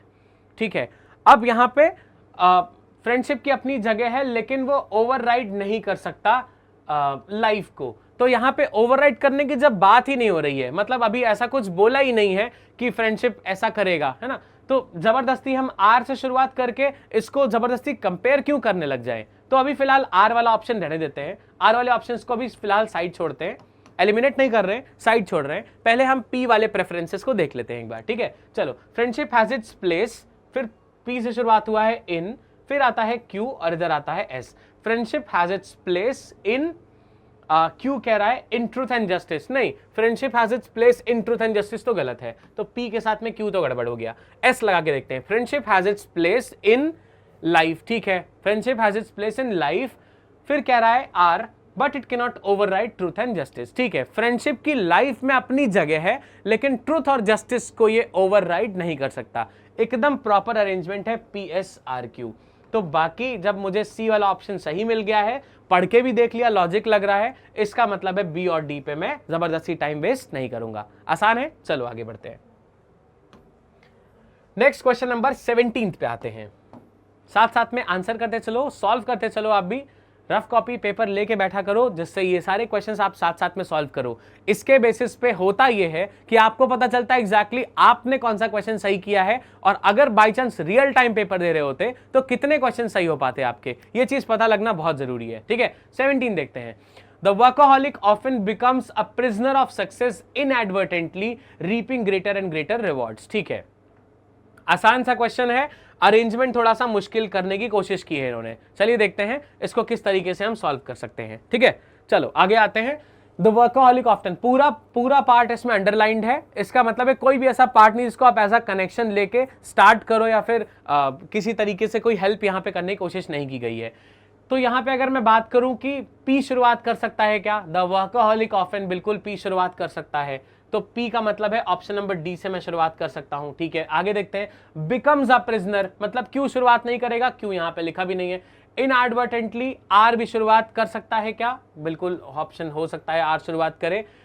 Reaping greater and greater rewards, ये भी शुरुआत कर सकता है कि अगर मुझे और ज्यादा रिवॉर्ड्स चाहिए हो, लेकिन ये थोड़ा शुरुआत करने के कॉन्टेक्स्ट से कम सही लग रहा है ना, एस वाला थोड़ा कम सही लग रहा है। तो फिलहाल यहाँ पे हम देखते हैं कि कौन सा वाला शुरुआत करने के लिए हमें सही लगा है, और उसके हिसाब से अगर हम करें तो कौन सा वाला आंसर आ जाता है। ठीक है, चलिए देखते हैं ध्यान से। कई बार कुछ अरेंजमेंट्स बहुत आड़े तिरछे होते हैं तो उनका अरेंजमेंट आपको आसानी से आएगा नहीं। हमने कौन सा एलिमिनेट कर दिया था, फिलहाल बिकम्स अ प्रिजनर, क्यों तो नहीं हो सकता, इनएडवर्टेंटली हमने एलिमिनेट कर दिया था, इनएडवर्टेंटली एलिमिनेट कर दिया था, तो यानी कि आर से शुरुआत नहीं हो रही है तो सी को हमने बाहर भगा दिया। ठीक है, reaping greater and greater rewards, S से शुरुआत पॉसिबल भी है, मुश्किल भी थी, तो फिलहाल इसको डाउट में रखते हैं। The workaholic often becomes a prisoner, अभी एस और पी हमारे पास में दो फिर से बचते हैं। ठीक है, चलिए देखते हैं इसको करके। अगर मान लेते हैं मैंने पी से शुरुआत की, द वर्कaholic ऑफन, फिर क्या आता है, becomes a prisoner of success. ठीक है, पी क्यू बिल्कुल सही है, फिर क्या है, इनएडवर्टेंटली, फिर पी क्यू आर आ गया। The workaholic becomes a prisoner of success inadvertently, बिल्कुल सही है, तो पी क्यू आर जो अरेंजमेंट है ये बिल्कुल सही है। अब देखो पी क्यू आर तो यहाँ पे भी आ रहा है, इधर भी आ रहा है, और पी आर क्यू यहाँ पे आ रहा है, एस पी आर क्यू यहाँ पे आ रहा है। अब कौन से वाले के हिसाब से जा सकते हैं, देखो बी है, डी है, और यहाँ पे SPRQ है, तो किस हिसाब से हम जाएंगे तो इसको सही माना जाएगा। देखो वर्कaholic क्या करता है, अक्सर क्या बन जाता है, प्रिजनर ऑफ सक्सेस बन जाता है, inadvertently reaping greater and greater rewards. अब जरा ध्यान से समझिए इस चीज को, ये क्वेश्चन काफी मुश्किल या थोड़ी प्रॉब्लमैटिक सिचुएशन में फंस चुका है, इसको ध्यान समझिए।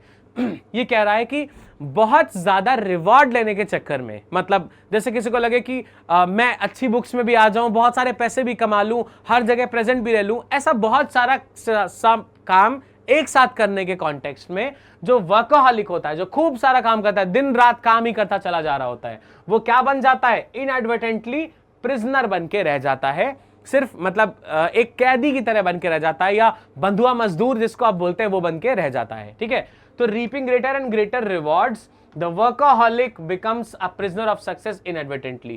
तो इसका एक्चुअल लॉजिकल जो अरेंजमेंट होना चाहिए, ये थोड़ा सा टेढ़ा मेढ़ा लिखा हुआ है और अजीब तरीके से इसको प्रेजेंट भी किया गया है। मैं आपको बता देता हूं, ये अच्छा क्वेश्चन है, काफी कंफ्यूज करने वाला क्वेश्चन है। इसका जो प्रॉपर अरेंजमेंट बन जाएगा वो हो जाएगा reaping greater and greater rewards the workaholic often, मतलब एस के साथ में फिर आपको लगाना पड़ेगा पी, द वर्कaholic ऑफन फिर आपको लगाना पड़ेगा R, often inadvertently becomes a prisoner of success, फिर क्यू। तो एस पी आर क्यू इसका अरेंजमेंट आपको बनाना पड़ेगा। ये थोड़ा मुश्किल क्वेश्चन था, इसीलिए स्टार भी लगाया है और इसको प्रॉपरली आपको समझा रहा हूं। सो एस पी आर क्यू इसका प्रॉपर अरेंजमेंट बनाएंगे। इस वजह से 17 question would go with option number A, that is S P R Q. ठीक है, समझ गए? बाकी ये सारे बाहर हो जाएंगे, क्योंकि इस क्वेश्चन को करने के लिए आपका कॉमन सेंस थोड़ा सा स्ट्रांग होना चाहिए। तो ऐसा क्वेश्चन अगर आपको मिल रहा है और आपका एक गो में आंसर नहीं आ पा रहा है, मतलब सब में ऐसा कंफ्यूजन लग रहा है कि यार 3 ऑप्शंस एक साथ हो गए, कंफ्यूजिंग हो रहा है, 1 मिनट से ज्यादा लग रहा है, तो इस क्वेश्चन को छोड़ दीजिए। नेगेटिव मार्क करने से अच्छा है क्वेश्चन आप लीव कर दें। ठीक है, चलो 18 पे आते हैं। क्वेश्चन नंबर 18 पे आते हैं। 18वां क्वेश्चन कह रहा है the school masters and the professors tend to believe that innate intelligence is a quality but that you cannot do much about it except measure it, which varies very greatly from one individual to another। ठीक है, बढ़िया question है ये। चलिए शुरुआत करके देखते हैं। इसमें शुरुआत करने के लिए ऑप्शंस में हमारे पास में है P और Q। पहले देखते हैं क्या Q शुरुआत कर सकता है। दैट innate बाहर हो गया, Q वाला ऑप्शन तो बाहर हो गया। शुरुआत और कौन से ऑप्शन कर सकते हैं हमारे लिए? हमारे पास में है P के साथ में S, हमारे पास में है P के साथ में Q, हमारे पास में P के साथ में R। तो पहले देखते हैं P के साथ में क्या S फिट बैठ रहा है या नहीं बैठ रहा है। ठीक है, चलो देखो। The school masters and the professors tend to believe which varies, गलत हो गया। कोई चीज बिलीव कर रहा है, विच वेरीज। अब कोई चीज बिलीव करेगा, क्या बिलीव करेगा वो बताना पड़ेगा। तो टेंड टू बिलीव के बाद में ये बताना पड़ेगा कि क्या बिलीव कर रहा है, मतलब टू बिलीव विच वेरीज गलत हो जाएगा, है ना। तो P के साथ में S लगाते ही ये गड़बड़ मीनिंग दे रहा है, मतलब A ऑप्शन बाहर हो गया। अब देखते हैं P के साथ Q और P के साथ R। पहले देखते हैं P के साथ R क्या लॉजिक दे रहा है। The school masters and the professors tend to believe but that you can not do much about it. अब एकदम से 2 ऑपोजिट बातें हो गई, लेकिन क्यों हुई है अभी नहीं मालूम चल पा रहा है। तो मैं एकदम से सारी चीजें पॉजिटिव करते करते एकदम से कुछ नेगेटिव कर दूं, तो आपको पता चलना चाहिए ना कि वो नेगेटिव क्यों हो रहा है। अभी तक तो नहीं बताया, इसका मतलब P के साथ अगर मैं R लगाऊंगा तो ये बड़ा ही अजीब सा अरेंजमेंट बनने लग जाएगा। तो P के साथ R को फिलहाल प्रेफर नहीं करते हैं, P के साथ Q वाले को एक बार चेक करते हैं, फिर इसके बाद डिसाइड करेंगे कि इनमें से कोई लेना चाहिए या ये सही ऑप्शन है। चलो देखो, the school masters and the professors tend to believe, फिर Q है दैट इनेट। अब देखो बिलीव, क्या बिलीव करना था? ये बिलीव करना है कि इनेट इंटेलिजेंस इज अ क्वालिटी, जो इनबिल्ट इंटेलिजेंस होती है वो क्वालिटी होती है। सो P के साथ में Q बिल्कुल सही फिट बैठ रहा है। तो P Q के बाद में SR लग गया है और P के साथ just because Q he fit बैठ रहा था और कोई ऑप्शन ही नहीं है, so it would be option number C only, right. 18 number question का आंसर हो जाएगा ऑप्शन नंबर C। चलो आगे बढ़ते हैं। नेक्स्ट क्वेश्चन है question number 19। People do not realize that modern society who object to driver education is built around the automobile। ठीक है, अब यहां पे S से शुरुआत नहीं हो सकती है, इस people is built around, sense ही नहीं बन रहा, या तो R होना चाहिए था और उसके बाद में भी people के हिसाब का कोई सेंटेंस बनेगा ना बेटा। तो people is built around, S वाला ऑप्शन बाहर हो गया। ठीक है, people के बाद में QRSP देखते हैं, people that modern society who, people that modern society who, Q भी बाहर हो गया।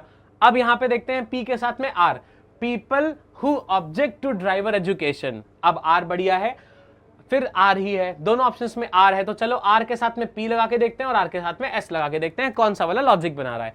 People who object to driver education, फिर है P, do not realise that modern society is built around the automobile. बिल्कुल सही है, अरेंजमेंट काफी अच्छा है, पर ये भी वाले भी पढ़ते हैं।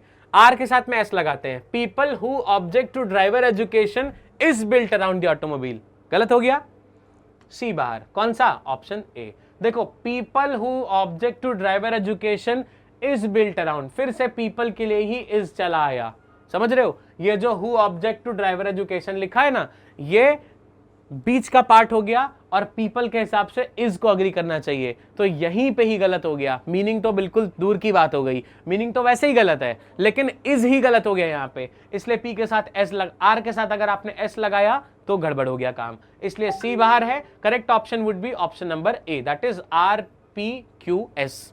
ठीक है बेटा, चलो नेक्स्ट क्वेश्चन पे आते हैं। क्वेश्चन नंबर 20 पे आते हैं। देखिए क्वेश्चन नंबर 28 क्या कहता है आपके सामने। With an idea to reach the deprived child by the United Nations organizations, the year 1979 has been declared as the International Year of the Child. ठीक है, कौन से वाले से शुरुआत कर सकते हैं? ऑप्शंस में हमारे पास में है P और R। सबसे पहले देखते हैं क्या R लॉजिक दे पा रहा है, अगर दे देगा तो ठीक है, वरना फिर हमारे पास में बचते कौन से ऑप्शंस हैं? सिर्फ हमारे पास में बचेगा P से शुरू करने वाला ऑप्शन। ठीक है, तो पहले देख लेते हैं सबसे पहले RSPQ क्या लॉजिक दे रहा है या नहीं दे रहा है, वरना फिर इन भाई साहब को बाहर कर देंगे, ये एकदम फ्री हो जाएंगे। ठीक है, सो आर से शुरुआत अगर हम करते हैं तो ये कह रहा है the year 1979 has been declared as the international year of the child, फिर है P with an idea to research a deprived child by the United Nations Organisation. R S तक तो ठीक चल रहा था, उसके बाद में जब हमने सेंटेंस जोड़ा तो मीनिंग खराब हो गया, तो आर के साथ में एस पी क्यू गड़बड़ हो गया। अब बचता है हमारे पास में सिर्फ पी से स्टार्टिंग। अब कौन से अरेंजमेंट है? पी क्यू है, पी आर है और पी एस है। कौन सा सही है? चलो एक बार जोड़ के देखते हैं। Excuse me. सबसे पहले देखते हैं पी के साथ में Q, with an idea to reach the deprived child by the United Nations Organisation. अब पी के साथ में हो गया क्यू। अब ठीक है, पी के साथ में क्यू है, with an idea to reach the deprived child by the United Nations Organisations. तो पी के साथ में क्यू तो कुछ खास सेंस नहीं दे रहा है, पर आगे जोड़ के देखते हैं। The year 1979 has been declared as the international year of the child. यार ये पी क्यू आर एस कुछ खास लॉजिक दे नहीं पा रहा है, इसको सस्पेक्ट में रखते हैं, दूसरा पढ़ते हैं, पी आर एस क्यू पढ़ते हैं। With an idea to reach the deprived child, the year 1979 has been declared as the international year of the child by the United Nations Organisation. PRSQ। Still ये काफी अच्छा answer नहीं बन सकता, सो ए और सी हमारे पास में बन रहे हैं सस्पेक्ट की तरह। PRSQ with an idea to reach the deprived child, उसके बाद में आता है R, the year 1979 has been declared as. ठीक है, एक आइडिया था कि डिप्राइव्ड चाइल्ड जो वंचित बच्चे हैं उनके लिए the year 1979 has been declared, तो 1979 को कैसा डिक्लेयर कर दिया गया? Declare at the international year of the child. ठीक है, इसको हमने डिक्लेयर कर दिया international year of the child by, किसने डिक्लेयर किया था? यूनाइटेड नेशन ऑर्गेनाइजेशन ने। तो ठीक है, सी वाला भी ठीक सेंस दे रहा है। चलते हैं बी पे, पी के बाद में एस लगाते हैं। With an idea to reach the deprived child the international year of the child. अब ये गलत हो गया, देखो पी के साथ में एस तो सेंस दे ही नहीं पा रहा, बी वाला बाहर हो जाएगा। बचते हैं ए और सी। कौन से वाले पे आएंगे? जरा शॉर्ट में जरा देख लो जल्दी से, कौन से वाले पे आएंगे और लॉजिक कौन सा वाला दे पा रहा है। देखो पी के साथ में अगर मैंने क्यू लगाया, with an idea to reach the deprived child by the United Nations Organisation, फिर आते हैं आर पे, the year 1979 has been declared as United Nation as the international year of the child. अब किसने डिक्लेयर किया है ये बात यहां पे लिखी है क्यू में, लेकिन क्यू को हमने पहले यूज कर लिया, तो जब international year of the child हमने डिक्लेयर किया है तो किसने डिक्लेयर किया ये बात तो बाद में आएगी ना, या फिर पहले लिखा होता कि ही डिक्लेयर्ड। तो ये जो क्यू वाला ऑप्शन है इसको मुझे बाद में लिखना पड़ेगा, क्योंकि यूनाइटेड नेशंस ने ये चीज डिक्लेयर की है। तो अगर मैंने इसको पहले यूज कर लिया है तो एस के बाद तो ऑप्शन में क्यू आ नहीं पाएगा, इसलिए ए वाला ऑप्शन यहां पे गड़बड़ हो जाएगा, क्योंकि एस बात को अधूरा रख रहा है और जो भी बात अधूरी होती है वो सेंटेंस को खत्म नहीं कर सकती है। So we would go with option number C. तो PRSQ बन जाएगा एकदम प्रॉपर ऑर्डर। ठीक है, so 20th would go with option number C as the correct choice. चलिए नेक्स्ट क्वेश्चन देखते हैं कौन सा है। 20 questions up. Next spotting error वाले क्वेश्चंस आ गए। तो देखिए बेटा 20 क्वेश्चंस थे PQRS वाले, जिनको आप अरेंजमेंट भी कहते हो। अब बात करते हैं स्पॉटिंग एरर्स की। तो देखो कैसे आपको स्पॉटिंग एरर के क्वेश्चंस फंसाने की कोशिश करते हैं, बट कुछ कॉमन सेंस और कुछ रूल्स के बेसिस पर हम इनको सही करने की कोशिश करेंगे। चलो क्वेश्चन नंबर 21 है, I waited for her return. एक बार डायरेक्शंस पढ़ देता हूं। This is each question in this section has a sentence with 3 underline parts labelled A, B and C. Read each sentence to find out whether there is any error Underline part and indicate your response in the answer sheet against the corresponding letter, that is A, B or C. If you find no error, your response should be indicated as D. अब देखो यहाँ पे हर sentence को 4 parts में split किया गया है, A, B, C, और चौथा पार्ट है नो एरर का। अगर आपको लगता है कि सेंटेंस में कोई गलती नहीं है तो आप हमेशा अपने आंसर को ऑप्शन नंबर डी की तरह मार्क कर दोगे। ये बात आपसे कहना चाहता है इसका डायरेक्शन।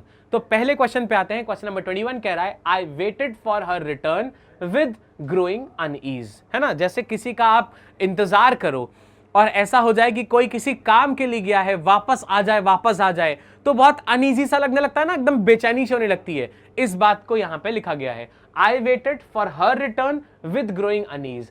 इसमें मैं वेट कर रहा था उसके रिटर्न होने का, ग्रोइंग अनईज मतलब धीरे धीरे बेचैनी बढ़ती जा रही थी। तो फिलहाल इसमें कोई भी चीज गड़बड़ नहीं है, सारी चीजों को प्रॉपर्ली अरेंज किया गया है, इस वजह से मैं इसमें कोई एरर स्पॉट नहीं करूंगा and my answer would be option number D. ठीक है, चलो सेकेंड क्वेश्चन पे आते हैं। I do not understand why in spite of my best efforts to please him, my boss is so angry at me. Fourth है no error. ध्यान से अगर आप इसको समझो, मुझे समझ नहीं आता why in spite of my best efforts to please him, my boss is so angry at me। अब देखो बेटा ध्यान से समझिए, यहाँ पे एंग्री एक ऐसा वर्ड है, एंग्री एक ऐसा वर्ड है जिसके साथ में दो प्रेपोजिशंस यूज होते हैं। पहला होता है एट और दूसरा होता है विद। ये कॉमनली सिर्फ दो ही प्रेपोजिशन जिसके साथ में हम यूज कर सकते हैं। एट यूज करेंगे जब भी कोई नॉन लिविंग थिंग की बात हो रही होगी, और विद यूज करेंगे जब कोई लिविंग थिंग की बात हो रही होगी। ठीक है, अब यहां पे क्या कह रहा है, एंग्री एट मी, मी का मतलब मैं, तो मैं लिविंग थिंग हूं कि नॉन लिविंग थिंग हूं? मैं अपने लिए तो लिविंग थिंग यूज करूंगा, या जिसने भी ये लिखा हुआ है वो अपने लिए लिविंग थिंग यूज करेगा। तो लिविंग थिंग्स के लिए क्या यूज करना है, विद यूज करना है, और यहां क्या यूज हुआ है, एट, यानी गड़बड़ कहां है, एट हटाएंगे, एट की जगह क्या लिखेंगे बेटा, विद लिखेंगे, तब ये सेंटेंस सही माना जाएगा। समझ आ रहा है? तो एट की जगह क्या हो जाएगा, विद हो जाएगा, सेंटेंस ठीक है। तो एरर कौन से पार्ट में बेटा, यहाँ पे सी वाले पार्ट में एरर है। ठीक है, चलो क्वेश्चन नंबर 23 पे आते हैं। क्वेश्चन नंबर 23 क्या कह रहा है, 23 कह रहा है being a rainy day we did not feel like going out और doing anything except playing chess in our room. ठीक है, ध्यान से समझो इसको। जब भी कभी ऐसा सेंटेंस हो, इसमें मोस्टली स्टार्टिंग बीइंग से होगी, मोस्टली स्टार्टिंग बीइंग से होगी। जब भी कोई सेंटेंस बीइंग से स्टार्ट होगा, ठीक है, याद रखिए इस चीज को, जब भी कोई सेंटेंस बीइंग से स्टार्ट होगा, इसके बाद में थोड़ा सा पार्ट लिखा होगा, फिर बना होगा कॉमा, और फिर यहां पे सेंटेंस लिखा होगा। ये वाला फॉर्मेट फॉलो हो रहा होगा। आपको क्या करना है समझिए, अगर बीइंग के बाद में जो पार्ट लिखा है, अगर बीइंग के बाद में जो पार्ट लिखा है वही सेम पार्ट बीइंग के जस्ट बाद जो सब्जेक्ट यूज हुआ है इसके लिए भी हो सकता है, तब आप बीइंग को ऐसे ही रहने दोगे। लेकिन अगर बीइंग के बाद जो पार्ट लिखा है वो इस सब्जेक्ट के लिए नहीं हो सकता, अब आपको बीइंग के पहले इट लगाना पड़ेगा या कोई यहां पे प्रोनाउन लगाना पड़ेगा। चलो इसको क्वेश्चन में देखते हैं क्या कहना चाहता हूं मैं। कह रहा है बीइंग अ रेनी डे, ठीक है, being a rainy day we did not feel like going out or doing anything except playing chess in our room। अब यहां पे being से शुरुआत हो गई है, जरा ध्यान से समझिए, being से शुरुआत हो गई है, फिर यहां पे थोड़ा सा पार्ट लिखा है और यहां पे लिखा है we, ये है हमारा सब्जेक्ट। being के जस्ट बाद जो भी लिखा है, अगर ये चीज सेम सब्जेक्ट के लिए हो सकता है, तब आप being को ऐसे ही रहने दोगे। इसका मतलब ये हुआ कि being a rainy day, rainy day था वो, we लिखा है, क्या हम रेनी डे हो सकते हैं? नहीं हो सकते। इसका मतलब है बीइंग के बाद जो भी लिखा है ये चीज वी के लिए नहीं लग सकता। फिर से समझो, बीइंग अ रेनी डे लिखा है, जब भी सेंटेंस बीइंग से शुरुआत होगी, बीइंग के जस्ट बाद जो लिखा है वो सब्जेक्ट के लिए अगर यूज हो सकता है, तब आप बीइंग को ऐसे ही रहने दोगे। बीइंग के बाद लिखा है अ रेनी डे, लेकिन यहां पे लिखा है वी, तो क्या वी मतलब हम लोग रेनी डे हो सकते हैं? नहीं हो सकते। मतलब बीइंग के बाद जो लिखा है वो सब्जेक्ट के लिए नहीं हो सकता है। अब क्या करेंगे, अब यहां पे एक प्रोनाउन लगाना पड़ेगा। प्रोनाउन कैसा होना चाहिए, देखो आपको तो सीधा एरर स्पॉट करनी है, तो एरर तो यहां पे ए पार्ट में हो गई, ठीक है, लेकिन प्रोनाउन कौन सा होगा, प्रोनाउन होगा जो चीज यहां लिखी है उसके हिसाब से। रेनी डे एक दिन है, नॉन लिविंग थिंग है, तो क्या लग जाएगा, it being a rainy day हो जाएगा। बात समझ आ रही है? इसको जो गोल्डन रूल्स हैं उसमें समझ लेंगे। बीइंग अ रेनी डे की जगह क्या होता है, it being a rainy day. ये किस हिसाब से होगा समझ आ गया होगा आई होप। चलो आगे बढ़ते हैं। तो ऐसे छोटे छोटे रूल्स हैं जिनके बेसिस पे आपको क्वेश्चंस मिलते हैं। अगर आपको पता है तो आसानी से आप क्वेश्चंस को फटाफट सॉल्व कर सकते हो, है ना। 24 देखो, it is not difficult to believe that a man who has lived in the city for a long time, he will never feel at home anywhere else in the world. देखो ध्यान से समझो, it is not difficult to believe that a man who has lived in the city for a long time, he will never feel at home anywhere else in the world. अब जब मैं एक ही आदमी की बात कर रहा हूं तो एक ही सेंटेंस में एक ही आदमी के लिए जब तक दो अलग अलग सेंटेंसेस नहीं बनते हैं तब तक हम सेम सेंटेंस में एक आदमी के लिए बार बार ही या शी को यूज नहीं करते हैं। तो यहां पे लिखा है it is not difficult to believe that a man who has lived in this city for a long time will never feel. ही यहां पे जबरदस्ती का लगा हुआ है। इस चीज में बहुत ज्यादा रॉकेट साइंस नहीं चाहिए, इसको आप सीधा सीधा पढ़ के भी समझ सकते हो कि यार यहाँ पे ही थोड़ा सा अजीब लग रहा है ना, तो ही हटा देंगे और सेंटेंस सही हो जाएगा। ठीक है, चलो आगे 25 पे आते हैं। इसका आंसर हो जाएगा ऑप्शन नंबर सी। चलिए 25 क्वेश्चन पे आते हैं। Although we reached his house on time he was left for the airport. ये थोड़ा सा टेढ़ा क्वेश्चन है, इसको ध्यान से समझिए जरा सा बेटा। मान लीजिए दो इवेंट्स हैं जो हो रहे हैं, ये है इवेंट नंबर 1, ये है इवेंट नंबर 1, ये है इवेंट नंबर 2, ये है इवेंट नंबर 2 और ये है प्रेजेंट टाइम, ये है प्रेजेंट टाइम। मान लीजिए अभी बज रहा है 10, अभी बज रहा है 10। ये जो इवेंट नंबर 2 है ये हुआ है 9 बजे और इवेंट नंबर 1 हुआ है 8 बजे। ठीक है, ध्यान से समझिए। यहां पे 3 इवेंट्स हैं, इवेंट नंबर 1, इवेंट नंबर 2 और अभी है ये प्रेजेंट, मतलब तुरंत का टाइम, प्रेजेंट टेंस है ये। अब ये है प्रेजेंट में, मान लो 10 बज रहा है, इवेंट नंबर 2 हुआ है 9 बजे, इवेंट नंबर 1 हुआ है 8 बजे। अब रूल क्या कहता है समझो ध्यान से। जब मैं प्रेजेंट से देखूंगा तो सबसे पहले जो हुआ होगा, जो चीज सबसे पहले हुई होगी वो क्या लेगी अपने साथ में, मतलब 8 बजे वाला जो इवेंट होगा वो क्या लेगा अपने साथ में, had plus V3, had plus verb की थर्ड फॉर्म लेगा। ठीक है, याद रखो इसको। तो सबसे पहले हुआ होगा वो क्या लेगा, हैड प्लस वर्ब की थर्ड फॉर्म लेगा, और जो बाद में हुआ होगा वो क्या लेगा, वर्ब की सेकंड फॉर्म लेगा। याद रखिए इस चीज को। जब भी कभी दो इवेंट्स लिखे गए हो, जो सबसे पहले हो रहा था वो क्या लेगा बेटा, हैड प्लस V3, और जो सेकंड नंबर पे हुआ है वो क्या लेगा अपने साथ में, वो लेगा वर्ब की सेकंड फॉर्म। क्लियर है बात, समझ आ रही है। चलो आगे बढ़ते हैं। अब आते हैं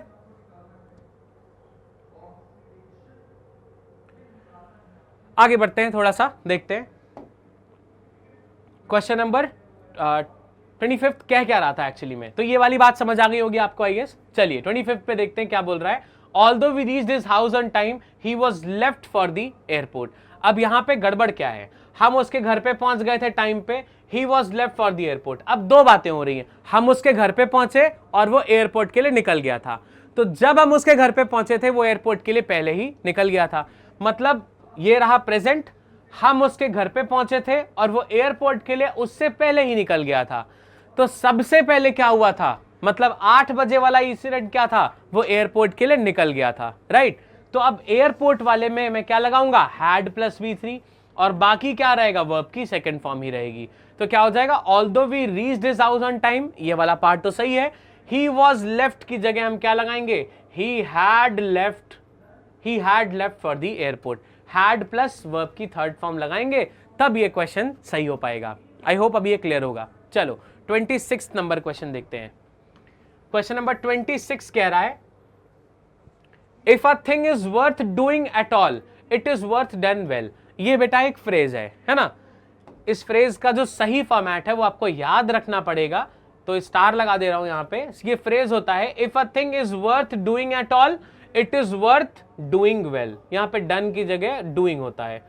और जो फ्रेजेस होते हैं या इडियम्स होते हैं इनको हम ऐसे ही याद रखते हैं, इनकी फॉर्म चेंज नहीं कर सकते, इसीलिए आपको यहां पे डूइंग लिखना पड़ेगा। जस्ट बिकॉज ये फ्रेज है हम चेंज नहीं कर सकते, याद रखिएगा, इसीलिए स्टार लगा दिया है। ठीक है, तो इसमें ऑप्शन नंबर सी में गड़बड़ी है, डन की जगह डूइंग होना चाहिए बेटा। चलो आगे बढ़ते हैं, क्वेश्चन नंबर 27 पे आते हैं। 27 क्वेश्चन क्या कह रहा है जरा देखिए ध्यान से। 27 नंबर क्वेश्चन कह रहा है, all the boys returned back home well in time for lunch. ध्यान से समझो इस चीज को। कोई सा भी वर्ड जो RE से शुरू हो रहा होगा, कोई भी वर्ड जो आर ई से शुरू हो रहा है इसके बाद में आप बैकवर्ड नहीं लगा सकते, ठीक है, क्योंकि इंग्लिश में आर ई का मतलब ही बैक होता है। जैसे रिटर्न, रिप्लाई, रिवर्ट, कोई सा भी वर्ड अगर री से शुरू हो रहा है आर ई से, उसके बाद में बैक नहीं लगेगा क्योंकि उसमें ऑलरेडी बैक छुपा हुआ होता है, ठीक है। तो यहां पे लिखा है all the boys returned back home, यहां पे बैक हटा देंगे क्योंकि आर ई से शुरू हो रहा है तो बैक इसके साथ में नहीं लग सकता। अब all the boys returned home well in time for lunch, यानी ऑप्शन नंबर बी में यहां पे गलती थी। रूल क्या सीखा कि आर ई से कोई भी वर्ड शुरू होगा उसके बाद में हम बैक नहीं लगा सकते हैं, माना ही नहीं जाता है क्योंकि आर ई का मतलब ऑलरेडी बैक होता है, ठीक है बेटा। चलो आगे नेक्स्ट बात है, क्वेश्चन नंबर 28 पे आते हैं। Tell me the name of a country where every citizen is law abiding. क्या बोल रहा है, क्या बोल रहा है? Tell me the name of a country where every citizen is law abiding and no trouble is there. अब यहां पे देखो क्या कह रहा है, where every citizen is law abiding and no trouble is there, ये गड़बड़ हो गया। नो ट्रबल इज देयर की जगह क्या होना चाहिए, there is no trouble, there is no trouble, है ना। ये तो आपको पढ़ने में ही समझ आ रहा होगा, देयर इज नो ट्रबल, क्योंकि हम हमेशा इसी फॉर्मेट में सेंटेंस को लिखते हैं। नो ट्रबल इज देयर की जगह क्या होना चाहिए, देयर इज नो ट्रबल। ये थोड़ा सा अलग सा फॉर्मेट लिखा हुआ है। नो ट्रबल इज देयर हम बोलने चालने की इंग्लिश में यूज कर सकते हैं, लेकिन नो ट्रबल इज देयर लिखोगे तो गलत है, क्योंकि यहां पे भी सेम ऐसा ही फॉर्मेट यूज किया गया है, subject plus verb plus object वाला यूज किया गया है। जैसे every citizen is law abiding, तो सब्जेक्ट वर्ब और फिर ये कैसा है इस हिसाब का यूज किया गया है। इसीलिए यहां पे भी हम क्या यूज करेंगे, यहां पे ये गड़बड़ हो गया, नो ट्रबल इज देयर की जगह क्या लगाएंगे, देयर इज नो ट्रबल। तो ऑप्शन नंबर सी में हमें गड़बड़ी मिल गई है, ठीक है। हम कोशिश करते हैं हमेशा हमारा सेंटेंस का फॉर्मेट कैसा रहे, सब्जेक्ट वर्ब प्लस ऑब्जेक्ट। तो इस हिसाब से एरर यहां पे क्या हो जाएगी, देयर इज नो ट्रबल यहां पे यूज होना चाहिए था, ठीक है। क्वेश्चन नंबर 29 पे चलते हैं बेटा। चलिए क्वेश्चन नंबर 29 पे देखते हैं क्या है। Considering about these facts the principal has offered him a seat. देखो जरा ध्यान से देखो, considering about these facts, consider के बाद में अबाउट हम नहीं लगा सकते, it should be considering these facts the principal has offered him a seat.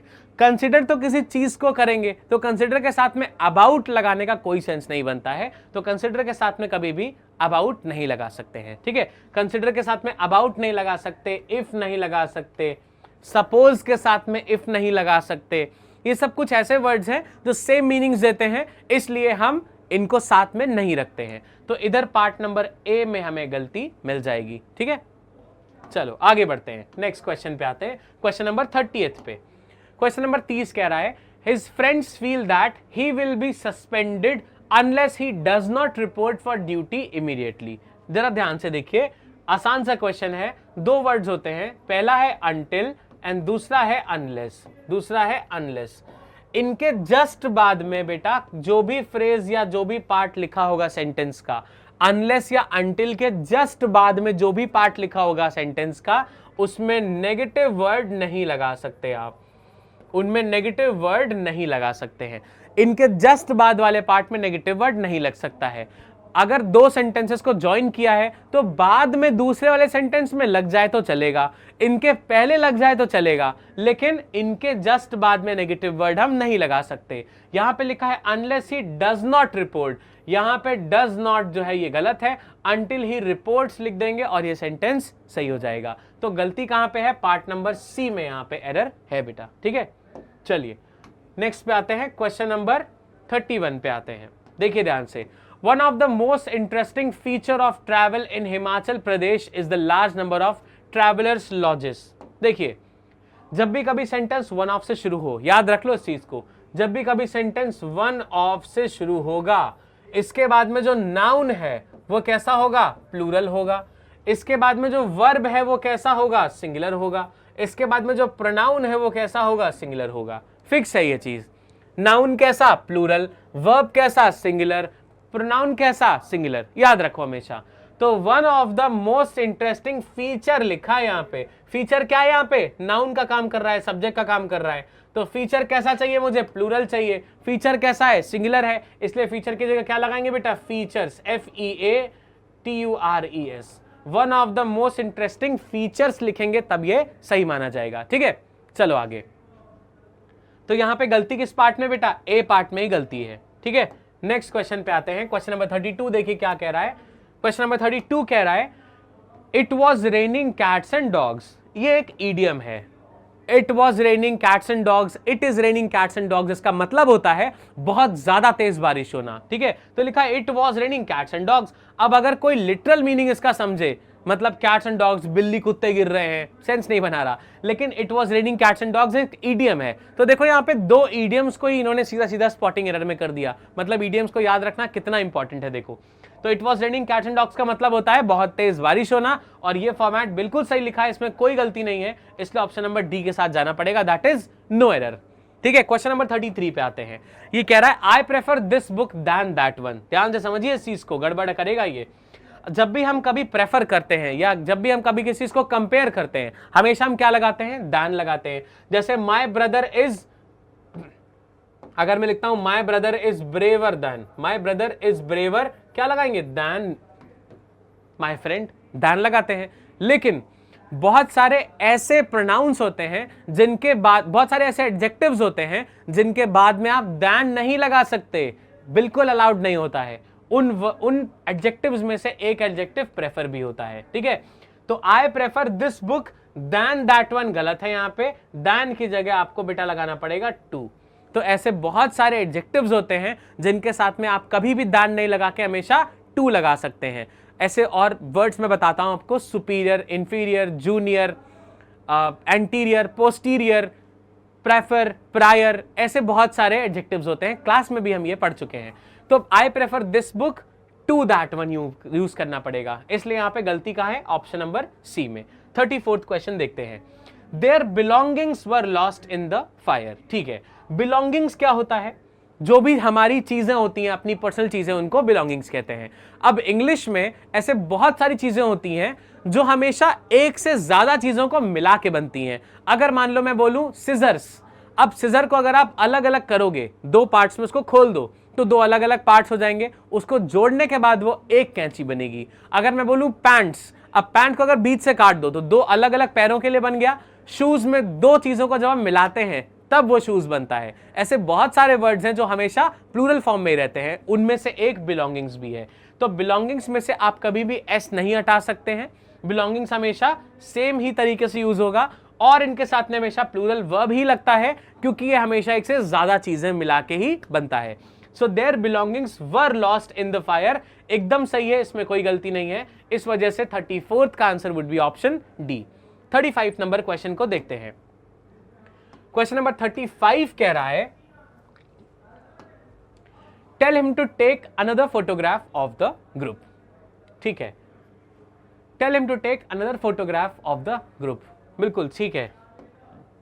अब यहां पे tell him to take another photograph of the group, बिल्कुल इसमें कोई गड़बड़ करी नहीं इन्होंने, उनको बोल दो कि एक और फोटोग्राफ ले ग्रुप का। So there is no error in this, इसलिए मैं ऑप्शन नंबर डी के साथ जाऊंगा, ये बिल्कुल ठीक है, कोई गड़बड़ी नहीं है। ठीक, चलो 36 पे आते हैं।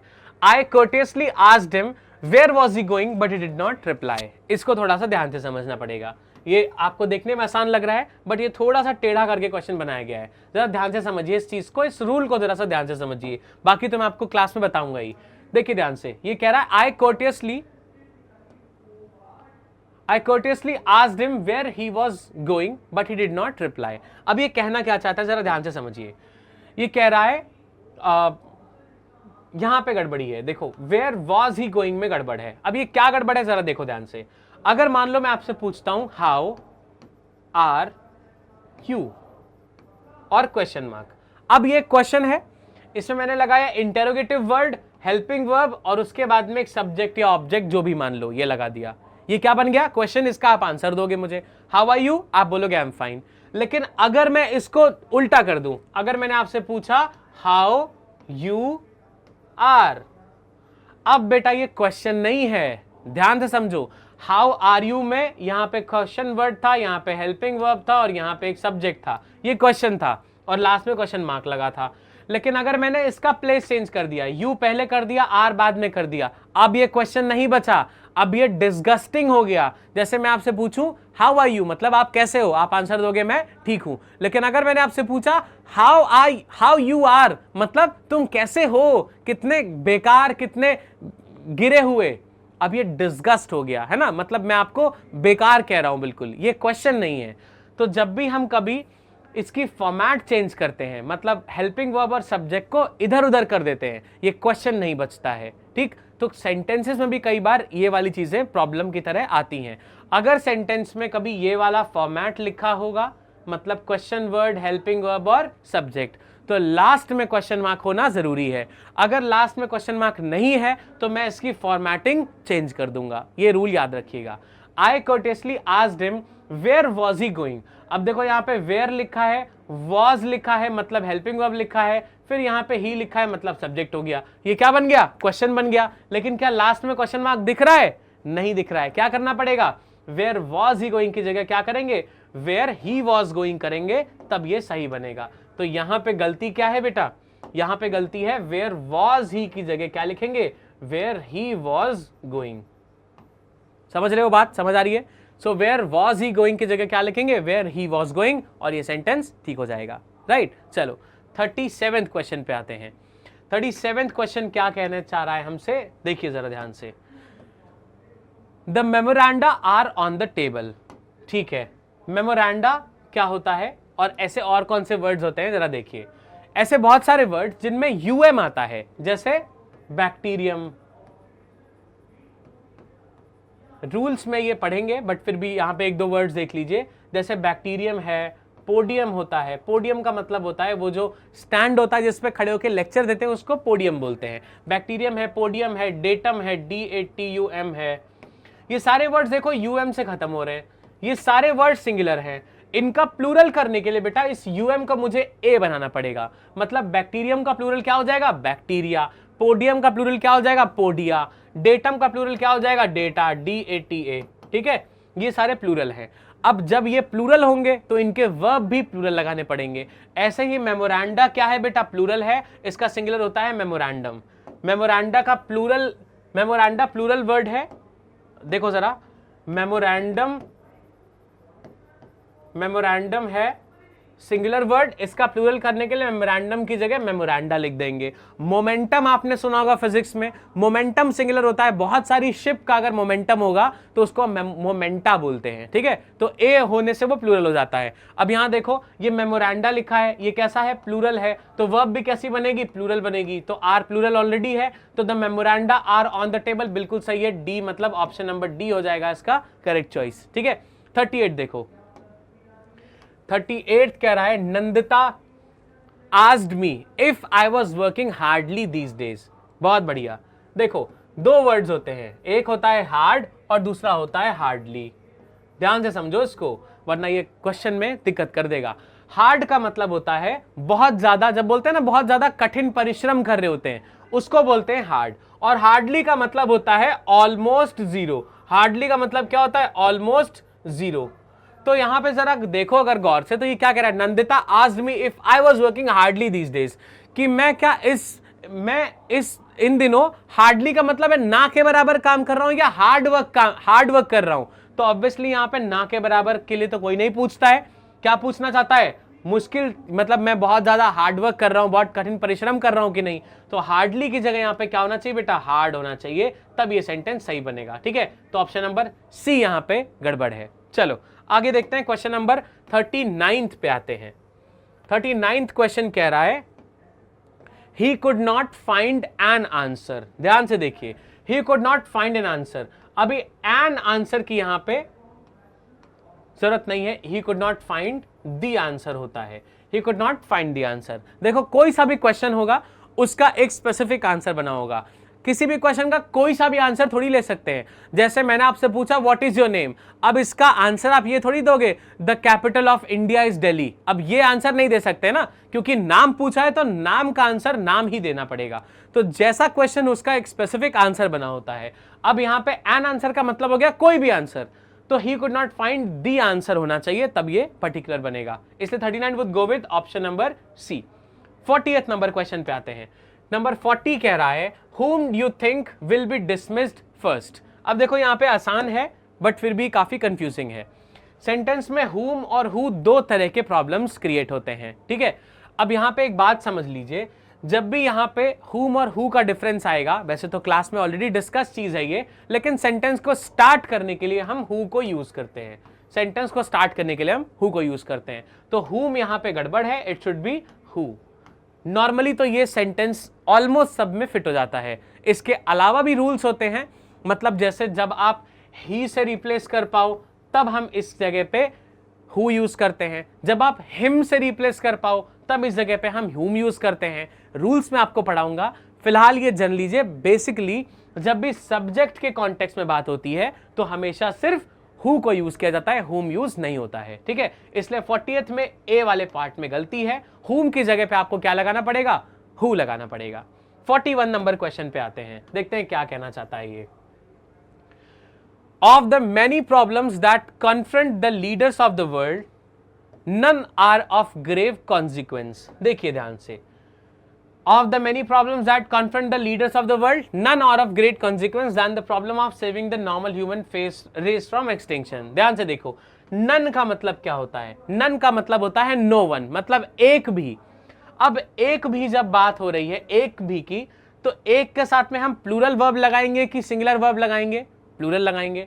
none का मतलब होता है no one, तो आर यहां पे जो बेटा लिखा हुआ है, जो यहां पे none के बाद में आर लिखा है, ये गड़बड़ है। आर की जगह क्या होना चाहिए, नन की जगह, आर की जगह इज लगाएंगे, तो none is of grave consequence लिखेंगे, तब ये सही हो जाएगा। याद रखिए सब्जेक्ट वर्ब अग्रीमेंट की चीज है ये, उसमें हम डेफिनेटली पढ़ेंगे इसको। So none is of grave consequence हो जाएगा, ठीक है, क्योंकि नन का मतलब क्या होता है, none is equal to no one. तो अल्टीमेटली हम वन के कॉन्टेक्स्ट में ही बात कर रहे होते हैं। नो लग गया मतलब एक एक चीज को नो बोलेंगे, और अगर नो नहीं लगाए मतलब एक एक की बात हम कर रहे होते हैं, ठीक है। चलो 42 नंबर क्वेश्चन पे आते हैं और देखते हैं इसको क्या कहना है। क्वेश्चन नंबर 42 कह रहा है all of them speak good English, ठीक है। अभी यहां पे ऑल ऑफ देम है, मतलब बहुत सारे लोग हैं, स्पीक गुड इंग्लिश, स्पीक एक प्लूरल वर्ब है, ऑल ऑफ देम मतलब बहुत सारे लोग हैं, तो स्पीक प्लूरल वर्ब है, बिल्कुल सही है। गुड इंग्लिश ठीक है, मतलब इसका आंसर हो जाएगा option number D, that is no error, ठीक है। 43 नंबर क्वेश्चन पे आते हैं। The peon had not sweep the floor today. अब देखो स्वीप का मतलब होता है पोछा लगाना या क्लीन करना, साफ कर देना, ठीक है। लेकिन स्वीप जो वर्ब है इसका जो फॉर्म होता है वो स्वेप्ट होता है, SWEPT, स्वेप्ट होता है। लेकिन यहां पे कौन सी फॉर्म यूज की है, स्वीप्ड, तो ये गलत हो गया। The PN has not swept the floor today, यहां पे स्वीप्ड गलत है। देखो वर्ब की फॉर्म्स गलत यूज करने वाला भी क्वेश्चन आ रहा है, इसीलिए वर्ब फॉर्म्स को याद करना बहुत जरूरी है। हर बार कहता हूं कि वर्ब फॉर्म्स जितनी ज्यादा आपको आएंगी क्वेश्चंस उतने ज्यादा आसान लगेंगे, साथ ही साथ आप बात करने में भी उतना ज्यादा कंफर्टेबल फील करोगे, राइट। तो स्वीप्ड की जगह क्या लिखना पड़ेगा, स्वेप्ट लिखना पड़ेगा। चलिए आगे बढ़ते हैं। नेक्स्ट क्वेश्चन है her parents has not permitted her to marry Sunil, ठीक है। अगर मैं पेरेंट्स की बात कर रहा हूं तो कितने लोग होंगे, एक होगा कि एक से ज्यादा। पेरेंट्स लिखा है मतलब एक से ज्यादा होंगे। अब पेरेंट्स है मतलब एक से ज्यादा है, तो प्लूरल हो गए। वर्ब कैसी होनी चाहिए, प्लूरल होनी चाहिए। तो हैज कैसा वर्ब है, सिंगुलर की प्लूरल, हैज तो सिंगुलर है, मतलब यहां पे गड़बड़ी है। हैज की जगह क्या लिखेंगे, हैव बेटा, ठीक है।